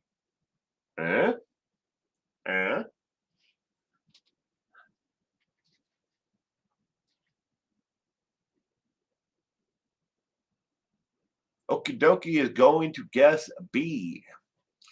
Question number 18. How many people did the Harp brothers kill in Tennessee, Kentucky, Illinois, Ohio from 1797 to 1799? The correct answer is B as in boy, 39.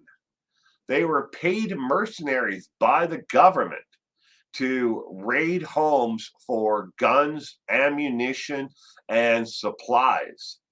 And they started off that way, but then they decided to take it just a little step farther. And the government said, whoa, whoa, whoa, back the hell up. We didn't pay you to do this. They weren't supposed to go there and kill people, just steal supplies.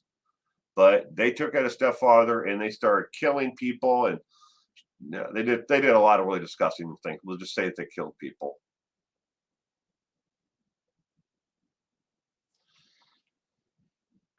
But that's a good guess, okie dokie. B was correct. All right, question number 19. According to the Bureau of Justice statistics, blank percent of all violent crimes are reported to authorities in a timely manner. What is that percentage? Is it A, 12%, B, 22%, C, 32%, or D, 42%? According to the Bureau of Justice statistics, all violent crimes are reported to authorities in a timely manner. What percentage? I was kind of obsessed with it for a while because of the CTE. I majored in psych, so I was wondering how much of his symptoms played into that. It's a good question. Well, thank you for the super chat, Stephanie. Thank you, Will. I enjoyed these Sunday night trivia games. Well, good. I'm glad you enjoyed, Stephanie. I hope everybody else does. Don't forget to give it a thumbs up if you like it. If you don't like the trivia, make sure you give it a thumbs down, but click it twice. Click it twice to make it nice if you don't like it.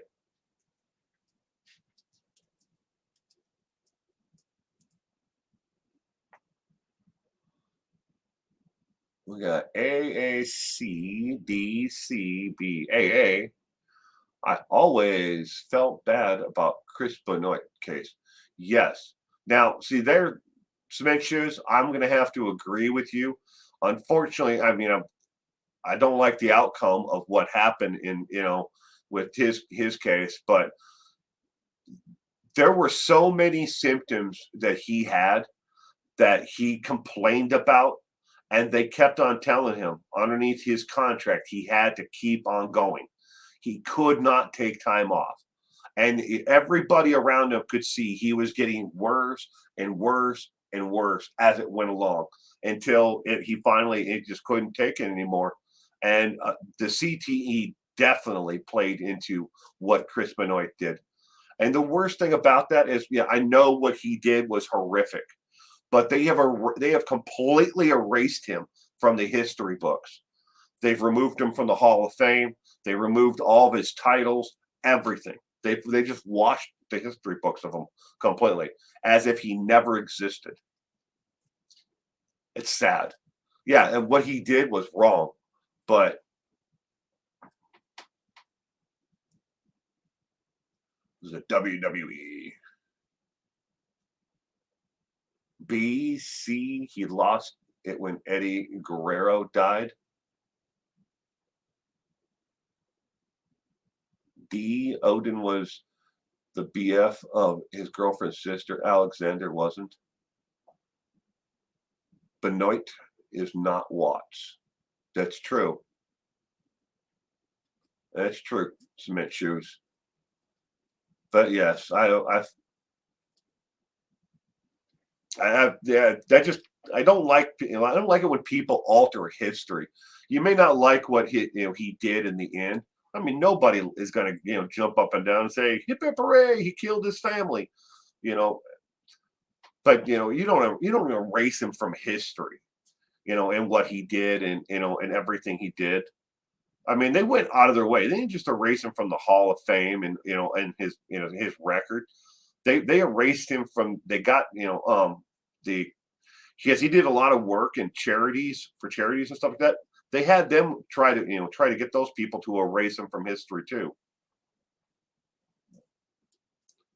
I don't know. I've read a lot about what he did, and who he was as an individual before, the head damage, the CTE, brain damage, not head damage, brain damage. Ed McMahon's fault. Watts didn't have a brain of an 80-plus-year-old Alzheimer patient. Yeah. All right. According to the Bureau of Justice Statistics, blank percent of all violent crimes are reported to authorities in a timely manner. The correct answer for number 19 is D, as in dog. According to the Bureau of Justice Statistics, 42% of all violent crimes are reported to authorities in a timely manner. Only 42% of violent crimes are reported to authorities in a timely manner. What are the rest of them doing? If only 42%, I mean, that leaves 56% of all violent crimes that happen out there are not being reported to the police and authorities in a timely manner. I don't think it all can be domestic violence. There's got to be other crimes out there that people are just not reporting in a timely manner. But yeah.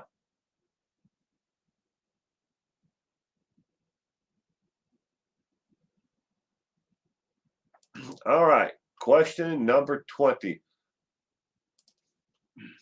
The Rainbow Maniac serial killer targeted certain people and left notes at almost all the murders. What part of the population was targeted? Was it A, gay people, B, redheads, C, Catholics, or D, Mormons? The Rainbow Maniac serial killer. That's terrible because it causes aggression, paranoia, irritability, impulse. And if you already have anger issues or whatever, I see that CTE could be really. Yep, 58% will. But who's counting? I realized that just after I said that, Stephanie. But I choose B because I'm a redhead. The Rainbow Maniac serial killer. Not a good thing for you.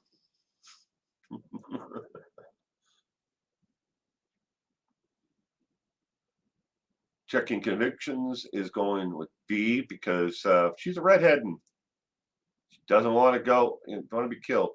I've never heard of the Rainbow Maniac.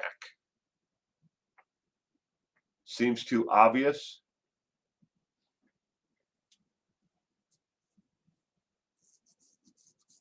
We got A, B, A, B, A,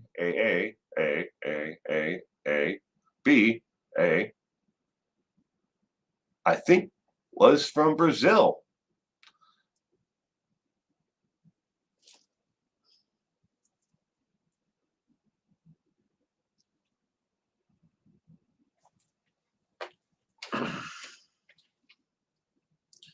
There was a series of murders, redheads, they thought was a serial killer, never caught. But I don't know the year, so I'm probably wrong. A is a trap. Well, and Stephanie and Okie Dokie have now chimed in with their guess of A. The correct answer is A. And yes, Joshua, Brazil. I was like, I'm reading Joshua, so I'm like,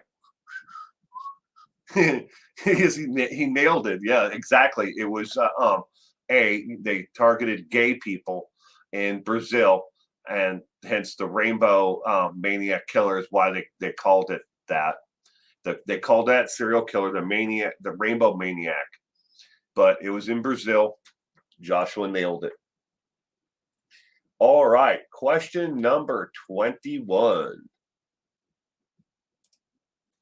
In the entire history of tracking serial killers around the world, what percent of all the victims ever have been men? Think about that. Think about the question for a minute.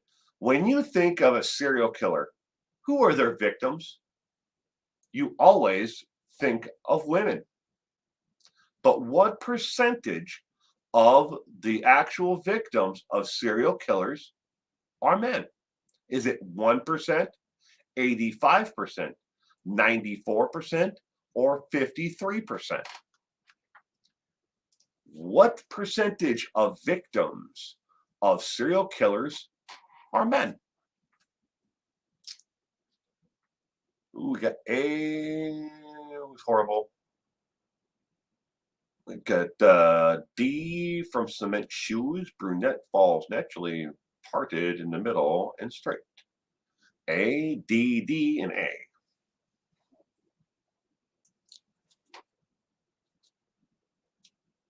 Zelda is going with C. 94% of all victims of serial killers are men.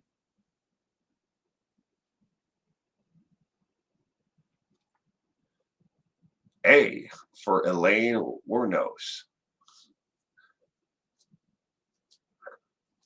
And Elaine was another tragic case, out there. She had absolutely no choice, of the world that she lived in. Abused severely from the time that she was born, raped, beaten by her family constantly, turned out to other men as a teenager by her family. What kind of life could she have possibly have had? Tragic. Truly tragic. Okie dokie. I'll go with D also. My thoughts on Stephanie Fisher. My mom did too. It was around the time, the right age. She went blonde like a bunch of women did. Then Ted's profile came out, and that's when you change your hair color for sure. You want to become a redhead then.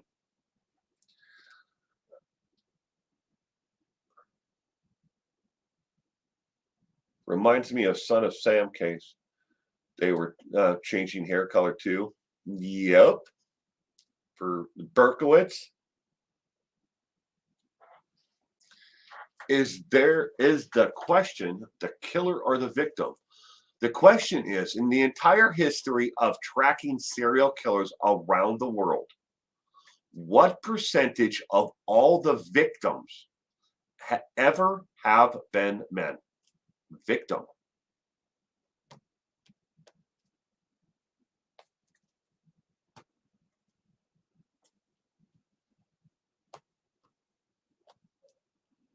She did. She definitely had a rough go in life.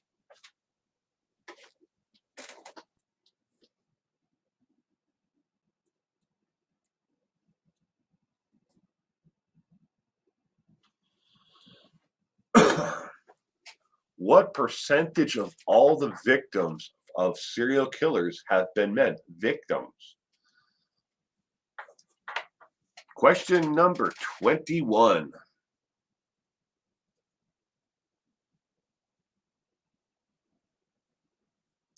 I don't really think, Wuornos was a serial killer, more of a serial jacker. Never killed anyone unless they needed money or wheels.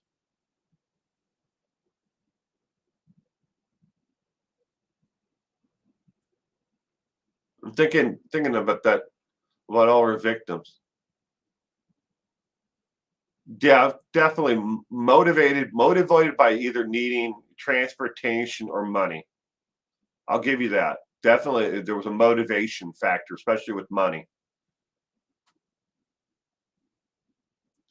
Heard one woman say Ted picked her up and she had cut her hair like the day before.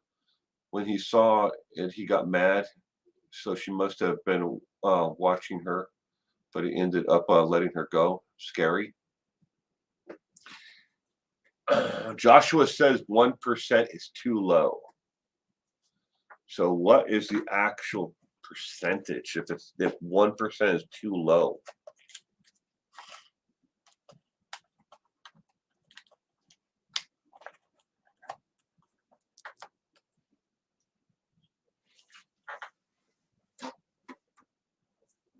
In the entire history, because we got to remember, there have been people like Jeffrey Dahmer. He killed a lot of men. Elaine Wuornos, she definitely killed men. What's the percentage? 1% does seem low, but all the others seem too high. The suspense, Stephanie says. All right, question number 21. The correct answer. Oh, Joshua, D is his final answer. And Joshua, you would be correct, sir.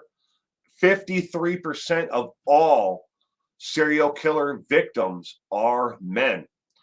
On average, it is 53.8 to 54.5% of all victims of serial killers have been men all around the world. You take the entire population of all the serial killers in every continent and place in the world, most 53%. So it's not even 60% are women. More men die as a victim of serial killers than women. But we always think of women when we think of the victim of a serial killer. Isn't that crazy? Because as soon as you think about serial killer, you're like, okay, if somebody is a victim of a serial killer, the first thing that pops into my head, even though I do this for a living, is it's probably a woman. But yet the larger majority is always been 53.8 to 54.5% have always been men.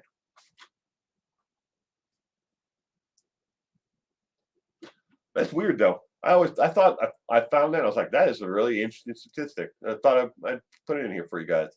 All right, question number 22. What motivates you to kill? When researching serial killers, what was the number one reason serial killers gave for killing?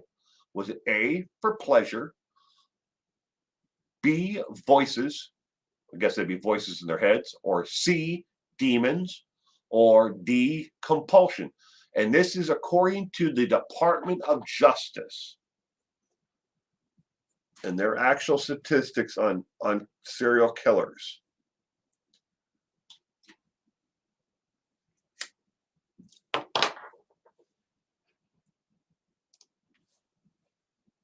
Ooh. We're going with D. The checking commission is going with D, D, D, D, and D, D, D, D, D, A. Foxy Roxy. Good evening and welcome to True Crime Trivia. I hope you had a wonderful weekend. Thank you for stopping in to play with us tonight. Singleton, good evening as well, and welcome to True Crime Trivia. I hope you had a wonderful day today.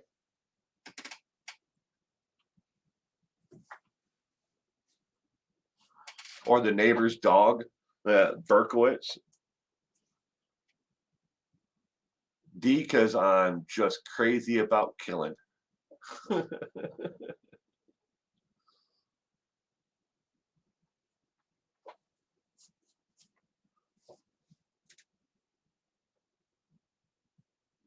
Well, Janie, this is the question was asked to serial killers. What motivates you to kill? When researching serial killers, what was the number one reason serial killers themselves gave for killing? What was the reason that they said that they killed?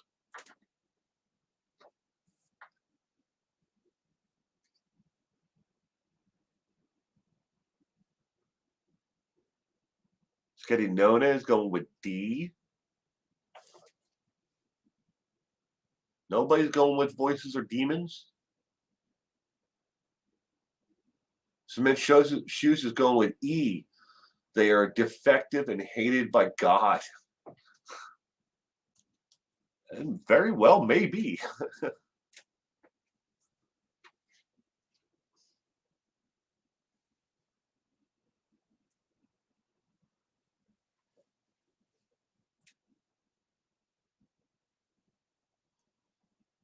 They do not know. Just felt I had to. So D. This is the reason why I put that in there according to the Department of Justice is because this is in their actual statistics on serial killer. And it's actually kind of funny when and kind of interesting at the same time. But the FBI, the Department of Justice, and one department in Homeland Security actually tracks information about serial crimes and serial killers are in there. But all three of them, track serial crimes. Tell me they're not. D, right, Kurt? A or D?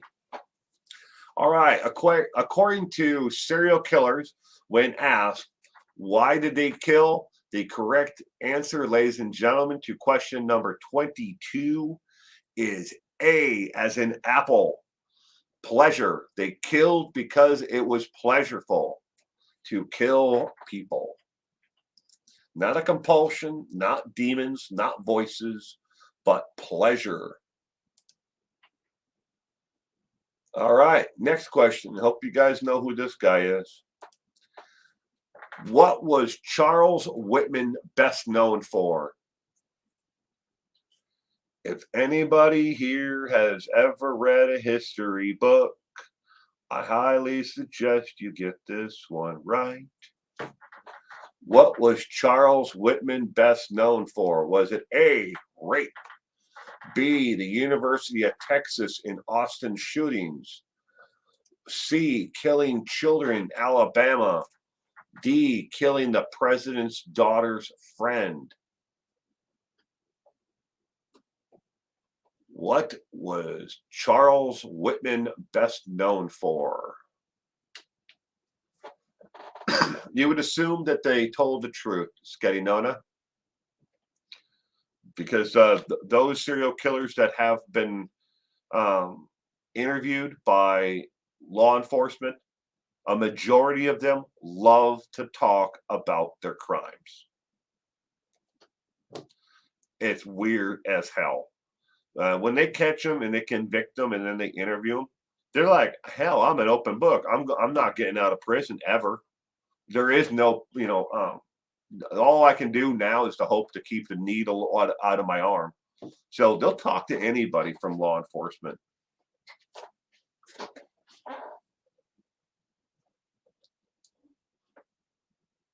Janie Purnell Cox is going with A all dang day.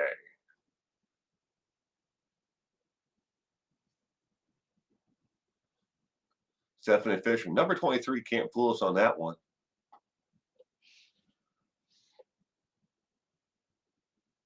Ooh, Reichardt's got like an I or something there with a B. Is B. Charles Whitman, what was he best known for? Rape. A, rape. B, the University of Texas Austin shootings. C, killing children in Alabama. D, killing the president's daughter's friend.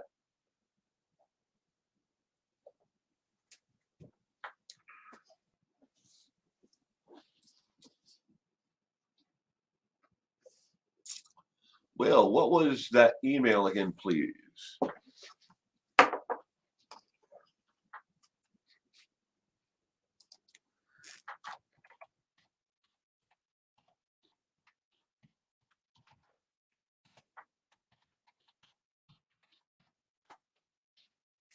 Here you go.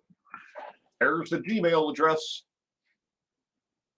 411 now business at gmail.com. they'll boast about it as if it was a high accomplishment. Yeah. Oh yeah. Some of them, will go into, exaggerations of, I killed 3,000, or whatever. But for a majority of and when it comes down to each individual victim, they they love to talk about it because they get to relive that entire event, and it was pleasurable for them. And overall, they all say that it was pleasurable. It's why they kept on killing. The first time they were paranoid they were going to get caught, and after that, it just got easier and easier and easier. No problem. All right. What was Charles Whitman best known for, ladies and gentlemen? The correct answer is B, as in boy.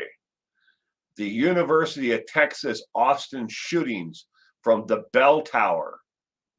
He started picking off people with a rifle from the bell tower at the University of Austin. I'm going to miss the Watts. What he is eating videos. I enjoy watching it during the filet mignon. You can still watch it. I'm just never going to report on him again.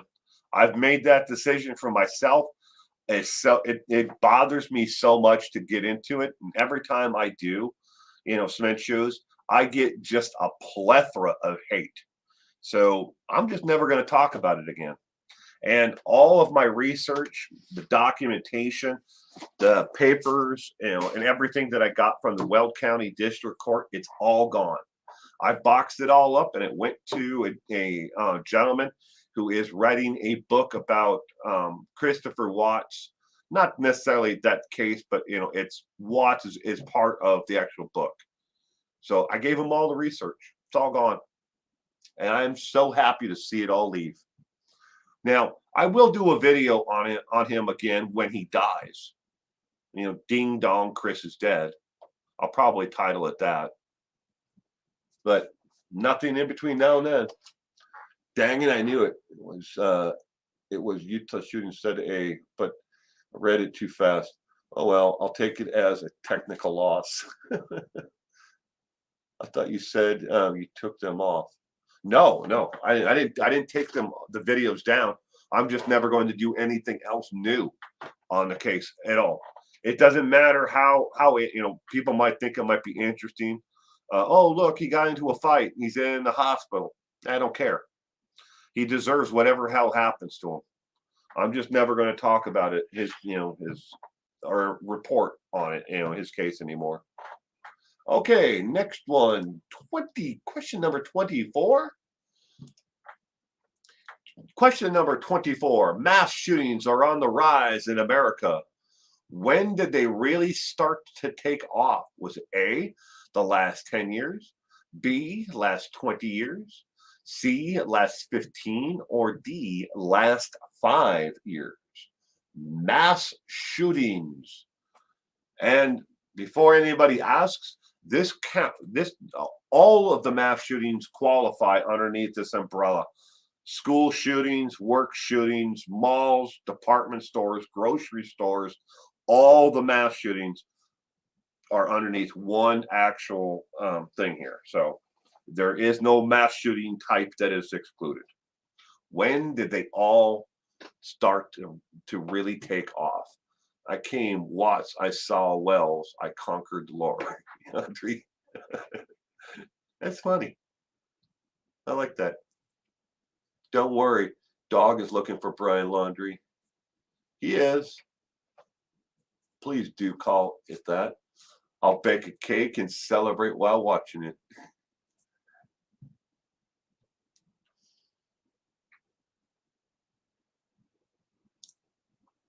Stephanie says, no, not C.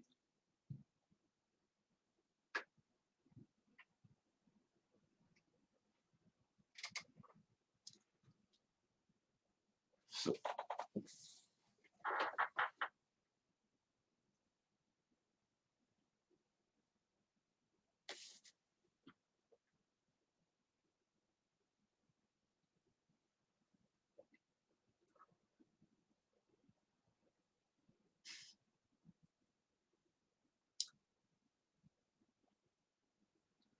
It was a college, university. Yes, it was.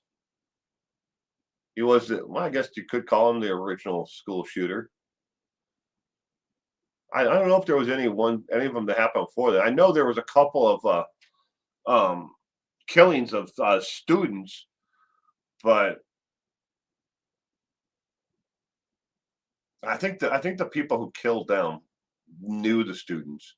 Where Whitman didn't he didn't care. It was just whoever was easy to pick off from the bell tower there with his rifle. He just started taking them out.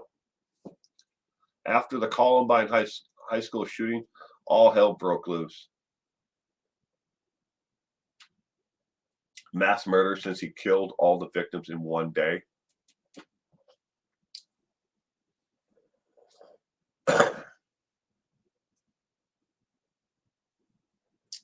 Mass shootings are on the rise in America.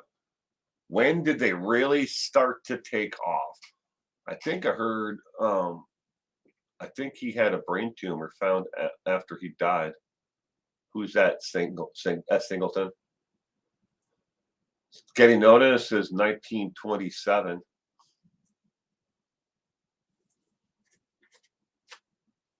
I got bused to a gang school. No school shootings there. They'd have been outgunned. I did too. I got bused to a school like that in St. Paul, Minnesota. Tell you how scary this school was. Me and my sisters were put on this bus. You went to the school. The bus drove into the gymnasium. They closed the door behind the school bus. Everybody got off the bus. Then the bus drove out the other end of the gymnasium. And then they closed that door. And then they repeated the same process. When we got into the school every day, they chained the doors shut from the inside so you couldn't get the hell out. And they said it was for our safety. We're like, what if a fire ever happens? Wow, we're just wondering. But you could, but the moment you left that building after school, your life was in danger from there until you got well away from the actual school. It was dangerous as hell. And you could see people, look outside the classroom, or outside the building, you'd see them, walking by out there on the streets. It was common, you hear gunfire while you're in class. That was hell is scary. Number 1927, Bath School, 44 dead. I was thinking it was no longer than 20 years, but that was the biggest option. Well, Janie, the correct answer to this question, ladies and gentlemen, is B, because B encompasses all the other ones in the last 20 years. That is the correct answer. Mass shootings have been on the rise in America in the last 20 years. It's not a new phenomenon, but it is on the rise within the last 20 years. And what do we have last year? We had, what, eight or nine of them between Walmarts and supermarkets, and we had them everywhere, and it's going to get worse. And now people are finally getting, the lockdowns are over with, and the people who have been going nuts in their house, now they're facing, losing everything because, they haven't been able to pay their rent because they can't work. So they have evictions coming up. It's going to set off a whole new crisis and a whole new crime wave. Anyone watch Reporting Live from my sofa? Yeah. I used to. Not so much anymore. But Paul has the best definite video on Brenda Spencer. She looks like Janis Joplin from Hell Swap Meet. Really, I used to like watching his content, and then I'll check it out again. Cement Shoes, and I don't have anything against his content. It's just there were several different videos in a row that I really didn't like the way that or what was he was talking about. So it's kind of like it bored me. It's not that I disagreed with what he was saying. It just wasn't what I was into, I guess, at that time. So, but I've watched his content before. Okay, question number 25. The good news is serial killings are in decline. In the 1970s and 1980s, nearly 400 people died from serial killers. Compare that to just now. Compare that to just how many from 2000 and 2010, that 10-year period. I probably should sleep more before I write these. Let's try that again. The good news is serial killings are on the decline. In the 1970s, 1980s, nearly 400 people died at the hands of serial killers. Compare that to just how many from between 2000 and 2010. Is it how many people died at the hands of serial killers from 2000 to 2010? Is it A, 21, B, 81, C, 61, or D, 91? What we're looking for is the answer of how many people were the victims of serial killers between 2000 and 2010. And of course, I didn't write the question all that clearly there. I can't believe they wrote a song about her and it was a hit. Who? Was Brenda Spencer ever paroled? I bet serial killings went down a notch last year. One good thing. Yeah, but the serial killings might have gone down some inch shoes, but property crimes and home invasions and people who were held up at like gas stations and gas station shootings and stuff like that shot up. We saw a decline in some types of killings, but we saw a spike in a whole lot of others. It's going to get worse. Mark my words, ladies and gentlemen. I know it's going to. It's not just me. Those who track actual crime statistics, they all know. As soon as these moratoriums on evictions are done with, we're going to see a huge spike. It's going to be awful. You can't keep people bottled up and away from other people without having human contact for that long of a period of time. Mental health crises, they've been lacking. People haven't been getting the proper medications. When it comes to drug dependency and alcohol addiction, look at the alcohol sales across the United States. It's scary just how much alcohol sales have spiked during this entire COVID and lockdowns and everything else. Alcohol sales are through the goddamn roof. They can't make the stuff fast enough or sell it fast enough. I know I go to my local store here. It's almost impossible to find some brands. Poverty always leads to crime. Hold on, everybody. It'll be a very bumpy ride over the next 10 plus years. Oh yeah, Stephanie. Chicago has had one more than this year. One of the other places getting noted is St. Louis. St. Louis has seen a huge spike, in homicides and shootings. Fentanyl.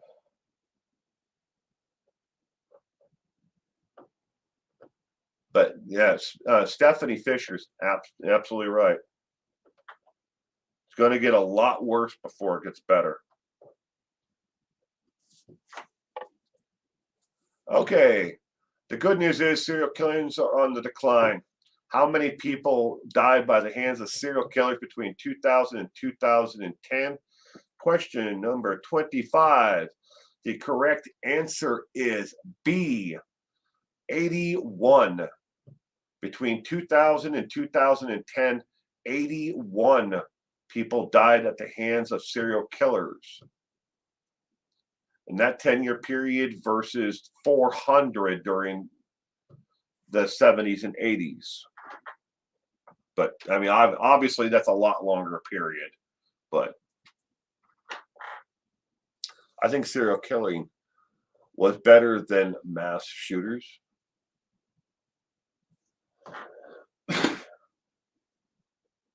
Gary, Indiana. Isn't Gary, Indiana? It was listed the most miserable town in America. I'm not joking. There was a statistic. I read a report about the safest places to live in America, and the people who answered the actual polls, they said Gary, Indiana was the most miserable place to live in America by like quite a big margin of people who answered the actual surveys. I wonder if I could find that. If I can, I'll put a link to it in my community tab. Okay, question number 26. BTK, the Green River Killer, the Sunday Morning Slasher, and the Casanova Killer all have what in common? Yes, all of these killers have one thing in common. Was it A, they started killing in 1974? B, they all used a knife? C, they all killed hookers? Or D, they love to talk about their crimes? The BTK, Green River Killer, Sunday Morning Slasher, and the Casanova Killer all have what in common? Skidmore, Missouri isn't far behind. I'm not bashing on Gary, Indiana, in case anybody's from Gary, Indiana. I was reading. They have I can't remember the name of the magazine who puts it out. It's like Good Housekeeping or something like that, or Saturday Evening Post. I can't remember who it was that actually did the poll, but they do this poll every like 10 years on the best places to live for safety reasons, for crime, best places to live if you're in a tech industry, best places to live if you're in if you're raising a family, and they rate these different places on it and different scales for different people. But Gary, Indiana was laid. I'm not joking. Was listed as the most miserable place to live. And I can understand some of those places are really economically been knocked down. Number 26. Make this 40 questions from now on. I'm having too much fun while batch cooking. I would, Janie, but it already goes, what, 2.5, 3 hours, somewhere in there.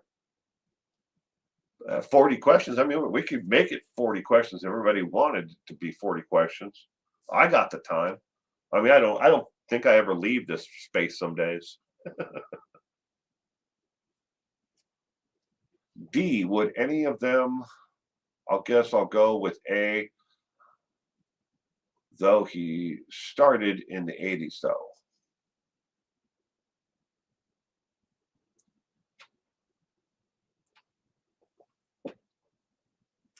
BTK, the Green River, Sunday Morning Slasher, and the Casanova Killer all have what in common?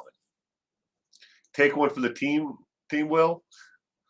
I will. I mean, if everybody wants 40 questions, I'll do 40 questions. I can easily fill out these surveys. I have 1, 2, 3, 4, 5, 6, 7, 8, 9, 10. I have 10 more of these that are already done. Now they're not all on true crime. Some of them are music, but I have Cement Shoe Says 50 questions.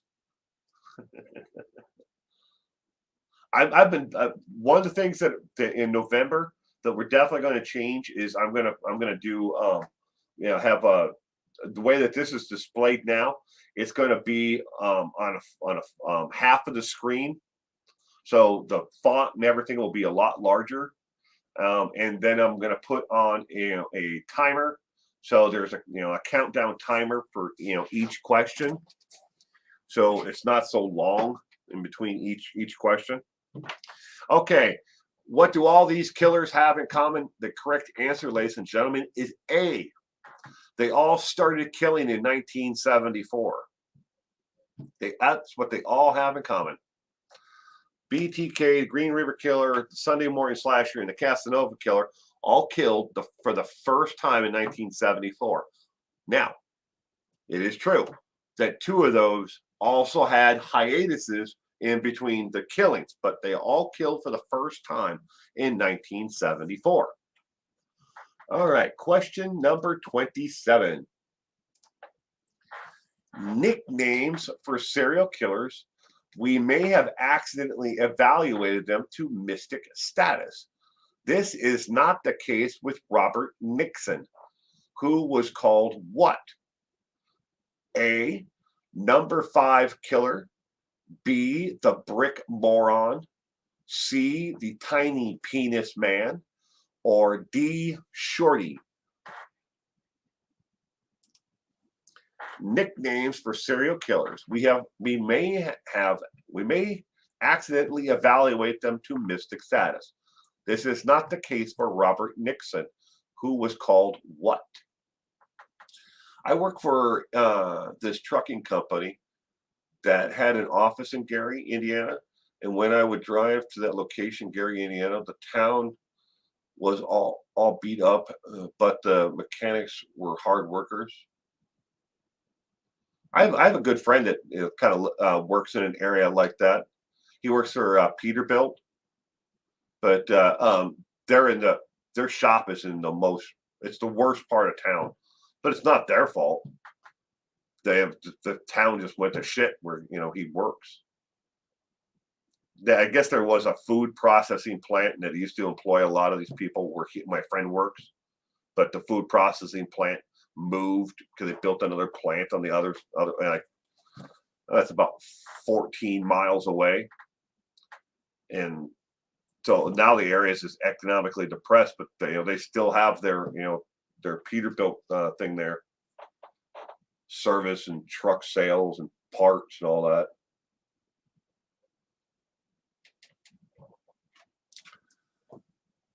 Yeah, BACLOL.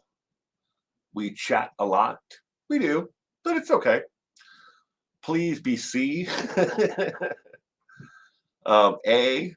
I love Sunday night trivia. Well, good. I'm glad you enjoy it. It's late for me. It starts at 10 p.m. and we go to midnight to 12:30 sometimes, but I love it. Well, good.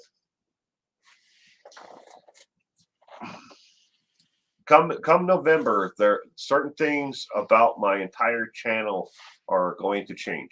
No, we're not getting rid of the trivia. We're not going to get rid of the Saturday morning, news and chat. They're still going to be around. Just we're this entire month, for the month of October, from the 1st to the 30th, every single day of this entire month, you get new content all month long. There isn't a single day that it will not be new content, because I am getting rid of everything that is in the inventory of videos that I've already completed. And this month, every single day, there's something. I like Will's stories. Well, good. I guess A, I have no idea though. But I look forward to these every weekend. They're going to be around, Amy. They're not going anywhere. The trivia, the morning chat, still going to be there. But come November, we're just going to change. We're changing things completely. Well, I mean, the content is still going to be the same. It's still going to be true crime, and it's still going to do the streams on the weekends. It's just going to be different.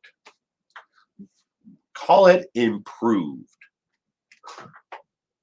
We have been working on it for quite a long time. That's why this entire month is every day is new content, because we're blowing out all the stuff that I've had, in sitting around on YouTube right now. It's just unlisted. So back out to do 25-25 with music and crime trivia. Ought to do 25-25. Could. I could do that cement shoes. Done it a couple. Well, we did it. I did it the first time. It was mixed. It was crime and then music. But overall, I have the numbers here somewhere. Yeah, I read a lot of these sticky notes.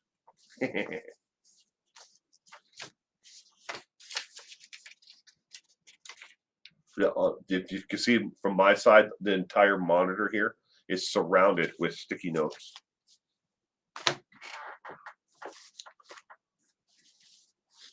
For the music trivia, obviously well, I don't have to know where the sticky note is now. It's probably in one of the notebooks. But when it comes to music trivia, more people are watching it for longer and interacting than they are this. So, all right. What was number 27's answer? Oh, well, I haven't given it yet. I've been doing this, and I should be doing this. All right. The correct answer for number 27 is B, the brick moron. Now, in case you're not familiar who Robert Nixon is, the nickname the brick moron, he smashed into skulls of several women with a brick. But why did they nickname him and give him the nickname the brick moron? He wasn't mentally deficient. He's actually, an average intelligence.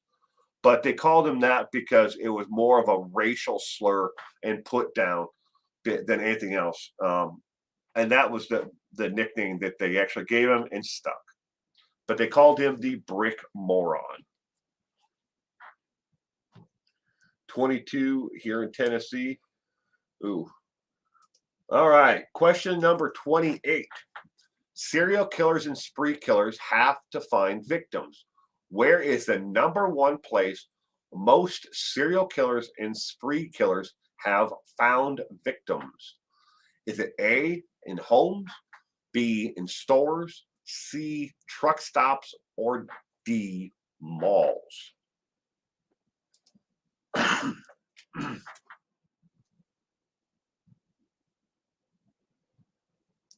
I want to see your channel do a live stream with a guest.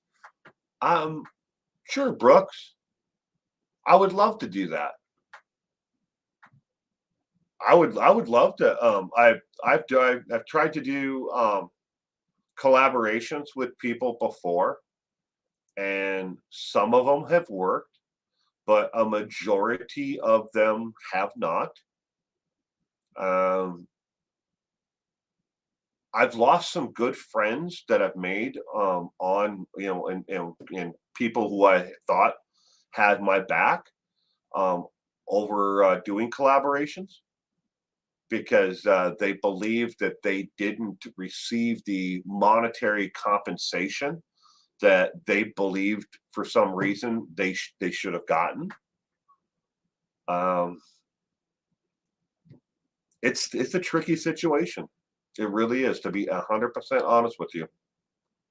But I would love to do, like these live streams with somebody. I mean, me and my wife did a live stream today on the Taco Podcast.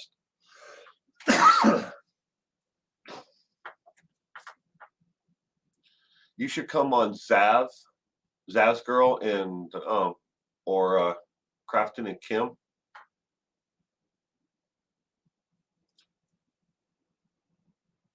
Oh, I'm always watching Zaz Girl.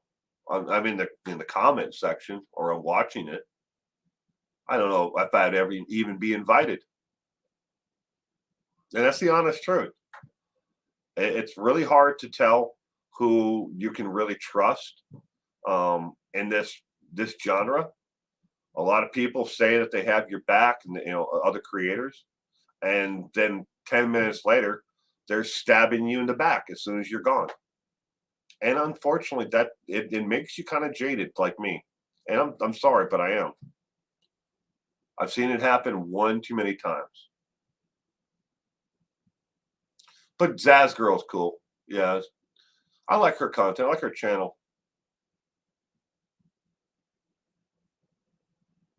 Well, I keep on asking you when you're going to make more content, Broken Justice. You've taken kind of a hiatus. It's been what, 2 months? I keep on going back to your channel and checking. I'm here. I'm stalking you. I'm here. I'm watching. All right. Where have most serial killer and spree killers found their victims? The correct answer is C. Truck stops. So much so, it used to be a larger issue than it is today. Now, the FBI actually has a task force that actually, studies it and controls it, and has given truck stops a huge, layout. Like, okay, don't do this, don't have, the truck stops of the day before were how vehicles used to park, and there was a lot of really dark areas, stuff like that are farther away. But that's where they used to have a huge issue with it.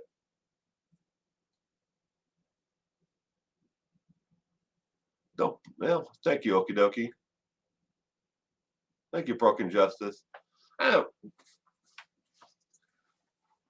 want to do Stephen Avery or Darley. I've stayed away from the Stephen Avery because somebody else has done a damn good job at that, and I don't want to step on her toes. I like the content that she does. All right, question number 29. Going to Richard Ramirez. Richard Ramirez was originally not called the Night Stalker. What was the first nickname given to him?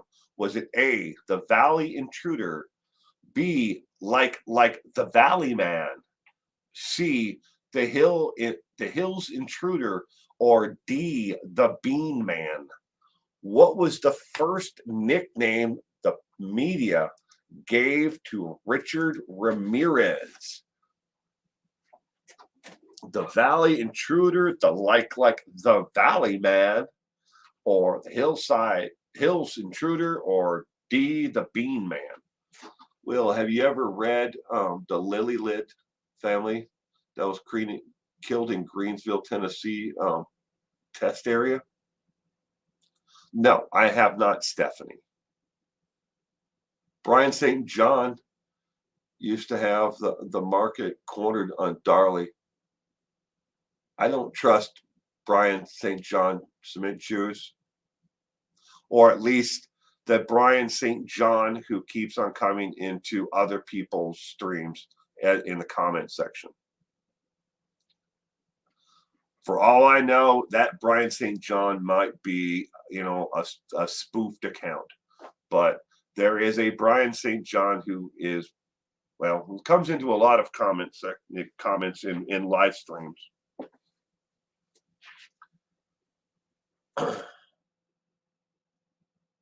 E, freak surprise by God, like the Valley Man. You just made my night. I was trying to remember how did they talk like Valley Girl, like the Valley. Obviously, I'm not doing it right, but.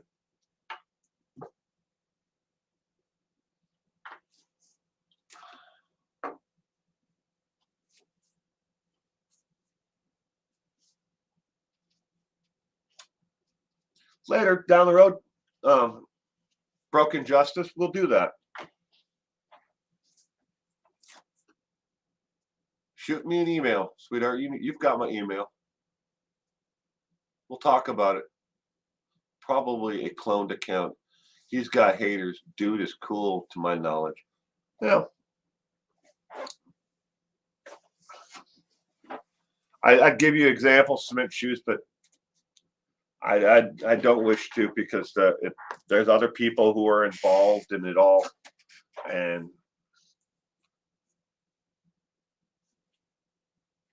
like totally, man, like awesome.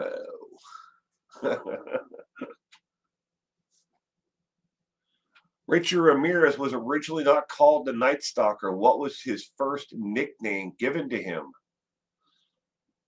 The correct answer for question number 29, ladies and gentlemen, is A, as in apple. The Valley Intruder was the original nickname that they gave to Richard Ramirez. A.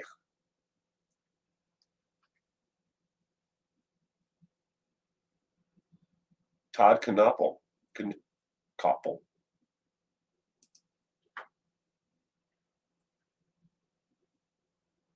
I'll look into it. The next one that I'm looking at is the Iron Murders. Okay, number 30. Joel Rifkin murdered 17 women in just 2 years, making him the most prolific serial killer in New York history. How was he caught? Was it A, traffic stop, B, he confessed, C, an eyewitness, or D, he wasn't? Joel Rifkin. I forgot to put my answer. Laughing too much. It's okay.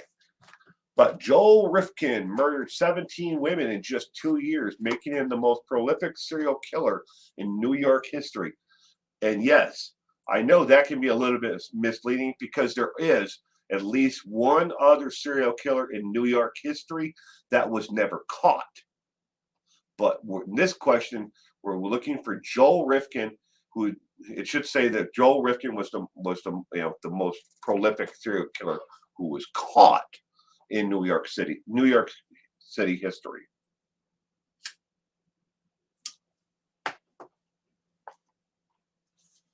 But how was Joel Rifkin caught? Traffic stop, he confessed, an eyewitness, or D, he wasn't?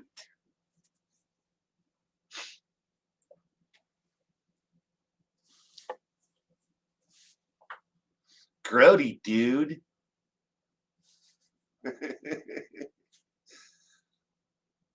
Oh, I so do not miss that. The 80s Valley Girl talk.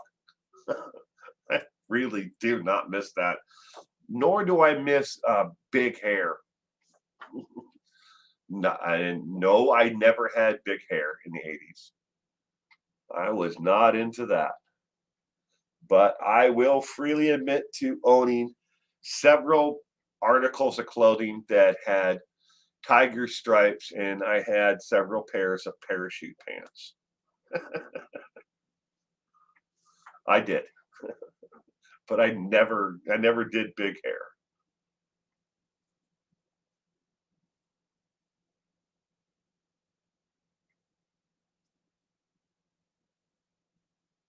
Mall hair.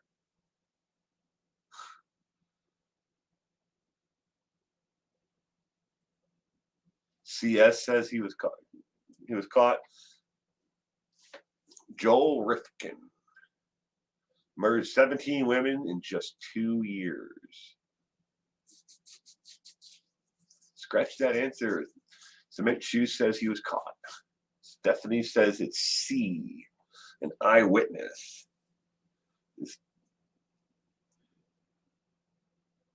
But you guessed A. Now you guess C. I guess she's changed. Scratch that A. She's now going with C. Okay.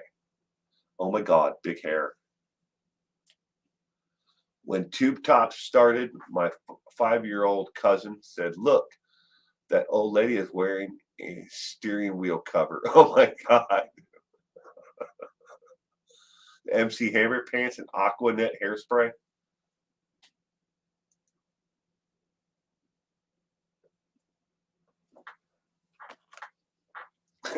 Aquanet.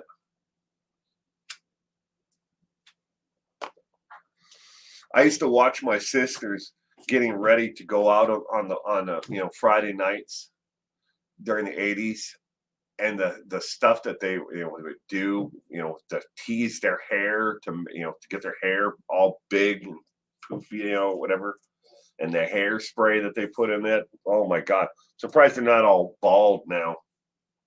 I'm surprised any of them survived with hair through the 80s. Striper Dawkin, lipstick and tight pants.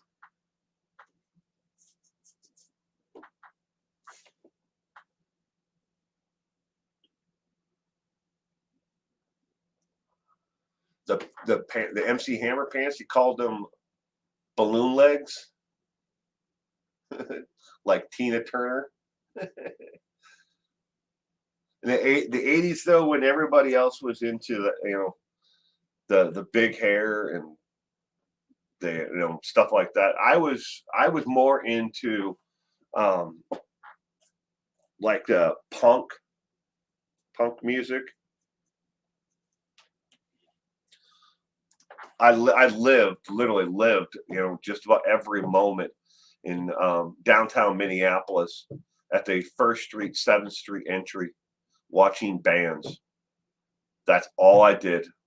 I didn't give a crap about going to school. I would just do everything I could to get money for concert tickets to go see concerts. I worked. I was a dietary aide at a hospital. That's a fancy way of saying I put the food on trays. But all my money went to rock concerts, posters, and stuff like that. Okay, Joel Rifkin murdered 17 women in just 2 years, making him the most prolific serial killer in New York history. How was he caught? The correct answer is A traffic stop. A cop went to stop him for speeding. And in this traffic stop, he thought the cop actually knew what he had just done, which was actually murder another woman. And when the cop took off after him, he sped away, and he kept on running until he crashed his car.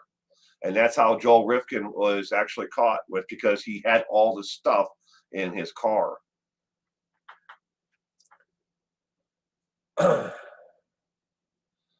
Okie dokie, you are officially killing me.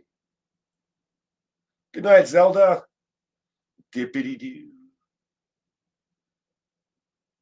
Oompa Loompa pants. All right. Bonus question. Now, the A, B, C, and D will come up on the screen after this. So this is the actual bonus question, and then the actual answers I have to bring up afterward because I used too much space. Bonus question. Aaron Keene was convicted of rape and murder of 3 women in the 1990s. Key made a cottage industry of describing his violent sexual attacks on 5x7 cards, selling them on the internet for how much? How much did he charge for each and every one of them? Okay, these are your options for the answer. A, $10, B, $20, C, $15, or D, $5 a piece. How much did he charge? Yeah. He had just killed her. But how much did he charge for the index cards? Talking about his actual crimes after he was convicted. He sold these on the internet. And ladies and gentlemen, he sold an awful lot of them. An awful lot of them. The Crime Museum in San Francisco, California, has several of the cards in their possession in the museum. Yeah, and he goes into deep length on these cards to talk about the actual crimes.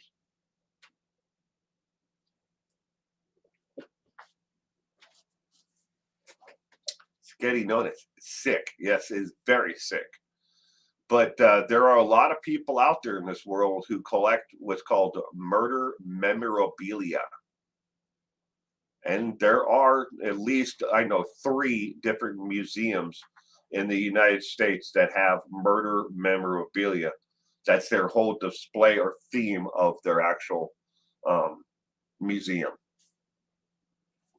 One's in San Francisco, one is in Las Vegas, and I think one is the other one. I don't know if he moved it or not, but he according to the online records, he was talking about moving it to Ohio or someplace, but he was in Texas. I don't know if he is in Texas still. I always thought Son of Sam law kept the low lives from profiting from the murders. You're absolutely right, Cement Shoes. The Son of Sam law does. But he sold these on the internet, and the money was given to somebody else, and he used that as a workaround. But how much did he charge for a 5x7 card where he wrote out and talked about the rapes and murders that he committed? Even Ed Gein's they tore his place down as soon as possible to prevent that. I went to the museum in Vegas of murder memorabilia. It was disgusted and left. It was too wrong. Yeah, I've never been to any of them, but these murder memorabilia auction, like places, museums, if you call them that, they have a lot. Like the car that John F. Kennedy was assassinated in is in one of them. I think that one might be in San Francisco. They also have Ted Bundy's Volkswagen. They draw a lot of people. A lot of people collect this stuff. There are conventions where people talk, they go to sell and trade and buy, just like sports cards. People go to these conventions and talk about them. And I've never been to Crime Con, but at Crime Con, a lot of these same people will go to Crime Con and talk, because they're interested in it. Now I know that Scott Sharp went, was it 2 years ago, to Crime Con? I've been asked a couple times to go, but I've never gone. I think the next one's in Vegas.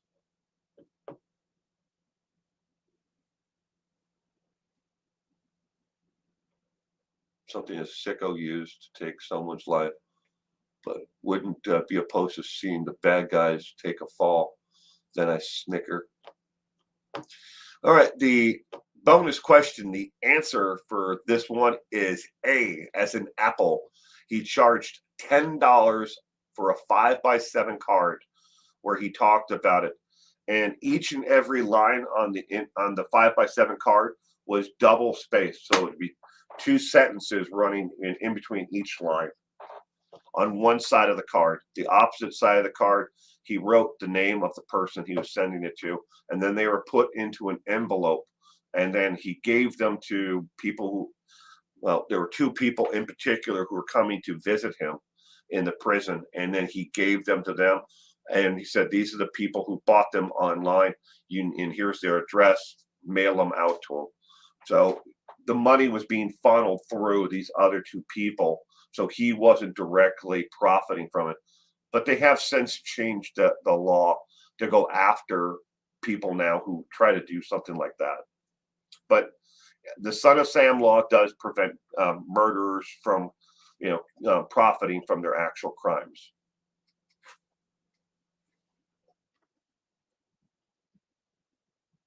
Even when you think you do.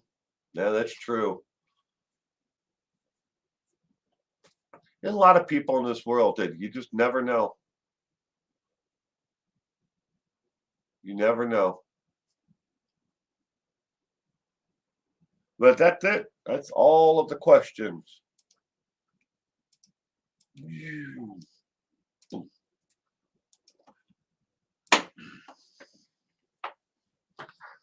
I do want to visit the Dells and see the serial killer brain on display.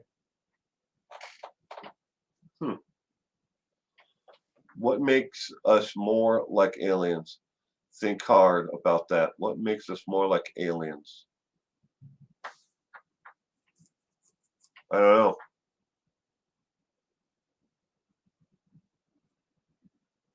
To have teach my children distrust. I've never taught my children distrust. Just be, to question. People have motives for everything that they do. People are motivated by everything. Some people are motivated by money. Some people are motivated by sex. Some people are motivated by, using other people and feeling, power over them. Motivation. Why do they do it? Teach caution. Will, don't you live in Wisconsin? No, Janie, I used to. I was born and raised there. I still have a family farm there. Prescott, Wisconsin. We have 109 acres. We don't farm. We haven't farmed since 1980, 81. We lease it all out. It's all leased out to local farmers for grazing rights. And for we have another farmer who grows alfalfa and corn on it.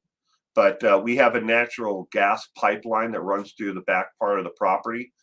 And the residuals that we get from that pays the property taxes every year. So, and the home has been owned outright and free since I think about the 60s. But my dad, farmed it and worked the land and everything else.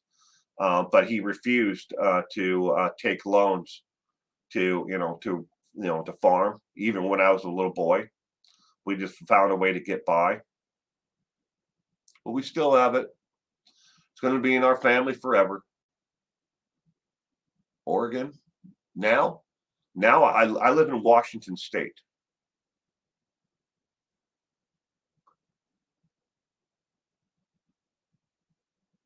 No, I used to. I have girls. A huge percentage of girls are molested. You have to be aware. Yeah. I don't know about a large percentage, but it's definitely you have to be careful who you bring in the household around them if they have like a stepfather or uncle or anybody like that. That's just a statistical, answer to it. I don't want to scare anybody, but you definitely have to be careful. Sweet, sounds like a great setup. I guess I heard you talk about that some years ago, and just assumed you still live there. I wish I did. But I fell in love with a woman who just doesn't want to leave.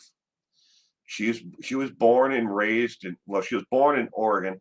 She lives here now, but this is where her family is and where she set down roots. And when you fall in love with someone, and they're in love with a certain geographic location of on this earth, you kind of make the best of it. But I drive back there. I did until the stupid COVID. I mean, every year, and I would take off for the entire month of June, and I travel the United States watching minor league baseball games. And I would eventually work my way around to going up to see my family and stay there for a couple of weeks. But I have a lot of family that are still there. I have family that lives on the farm, uncles, nieces that live there. Had a sister that did, but her and her husband retired and they moved to upstate Minnesota. My other sister who lived back there, unfortunately passed away several years ago now. Me and Okie Dokie live near each other. Me and Zelda are sort of close. Zelda is down in Boring, Oregon. She's down towards the Dalles. I don't know if Reichardt is still here or not, but he's in Lincoln City, or it was. What if we are the aliens and they're really a true civilized world that would circle around a third rock from the sun, kind of thing? That's an interesting question. I watched a video today about parallel universes. You never know. I'm not attached to dang cornfields of Iowa. The ones in were much better. Amy, you're an East Coaster, New York. You never know. I mean, I never expected that I would be here in this area. I mean, I lived here when I was younger. My mother moved me out here after my dad died because she worked for the government. But I never expected to live here. And long story short, how I got back here was my mom was in a car accident, and she's a head trauma survivor. So she needed somebody to take care of her, and kind of move her into an adult assisted living facility. And I had just gotten out of the Marine Corps about, I want to say 3 months or 2 months prior. So, my other sisters were all in college, or they lived, in Wisconsin and Minnesota. So I couldn't exactly, say, well, screw her, even though I don't get along with her. I don't like her, for the most part. It fell upon me to take care of her. But while I was here, I had to meet someone like my wife. So now 26 years now I've been stuck here. It's not as bad as it sounds. I have a pretty good life here. I get to do all this. So that's a good thing, right?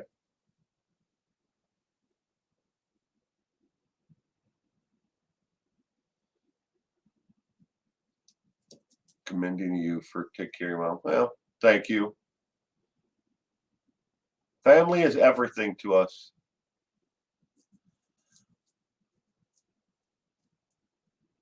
It always has been.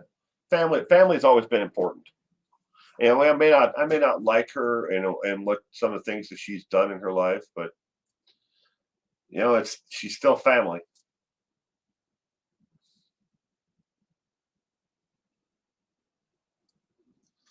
You love this on Sunday night, Amy? Well, that's good. Well, ladies and gentlemen, I'm going to wrap this up tonight, just shy of 3 hours.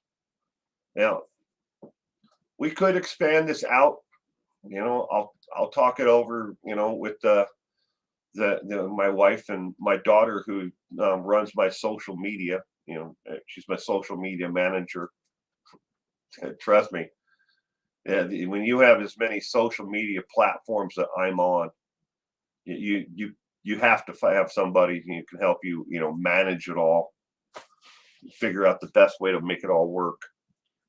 But thank you again, everybody. I hope that you all enjoyed this, and I hope you gave it a thumbs up if you did. I will see you all again next weekend. So next weekend is the 10th. On Sunday night, the 10th, is music trivia. I'm looking at the calendar over here. I'm sorry. I have a big calendar on the wall.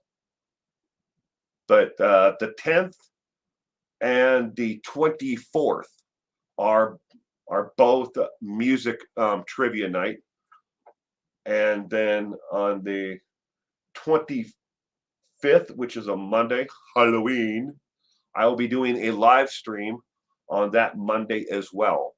So that weekend, the 23rd, 24th, 25th, live stream 3 days. Saturday, Sunday, Monday, live streams that weekend. All right, everybody. thank you again. You all have a terrific week ahead. And thank you again for joining me. And stay safe out there.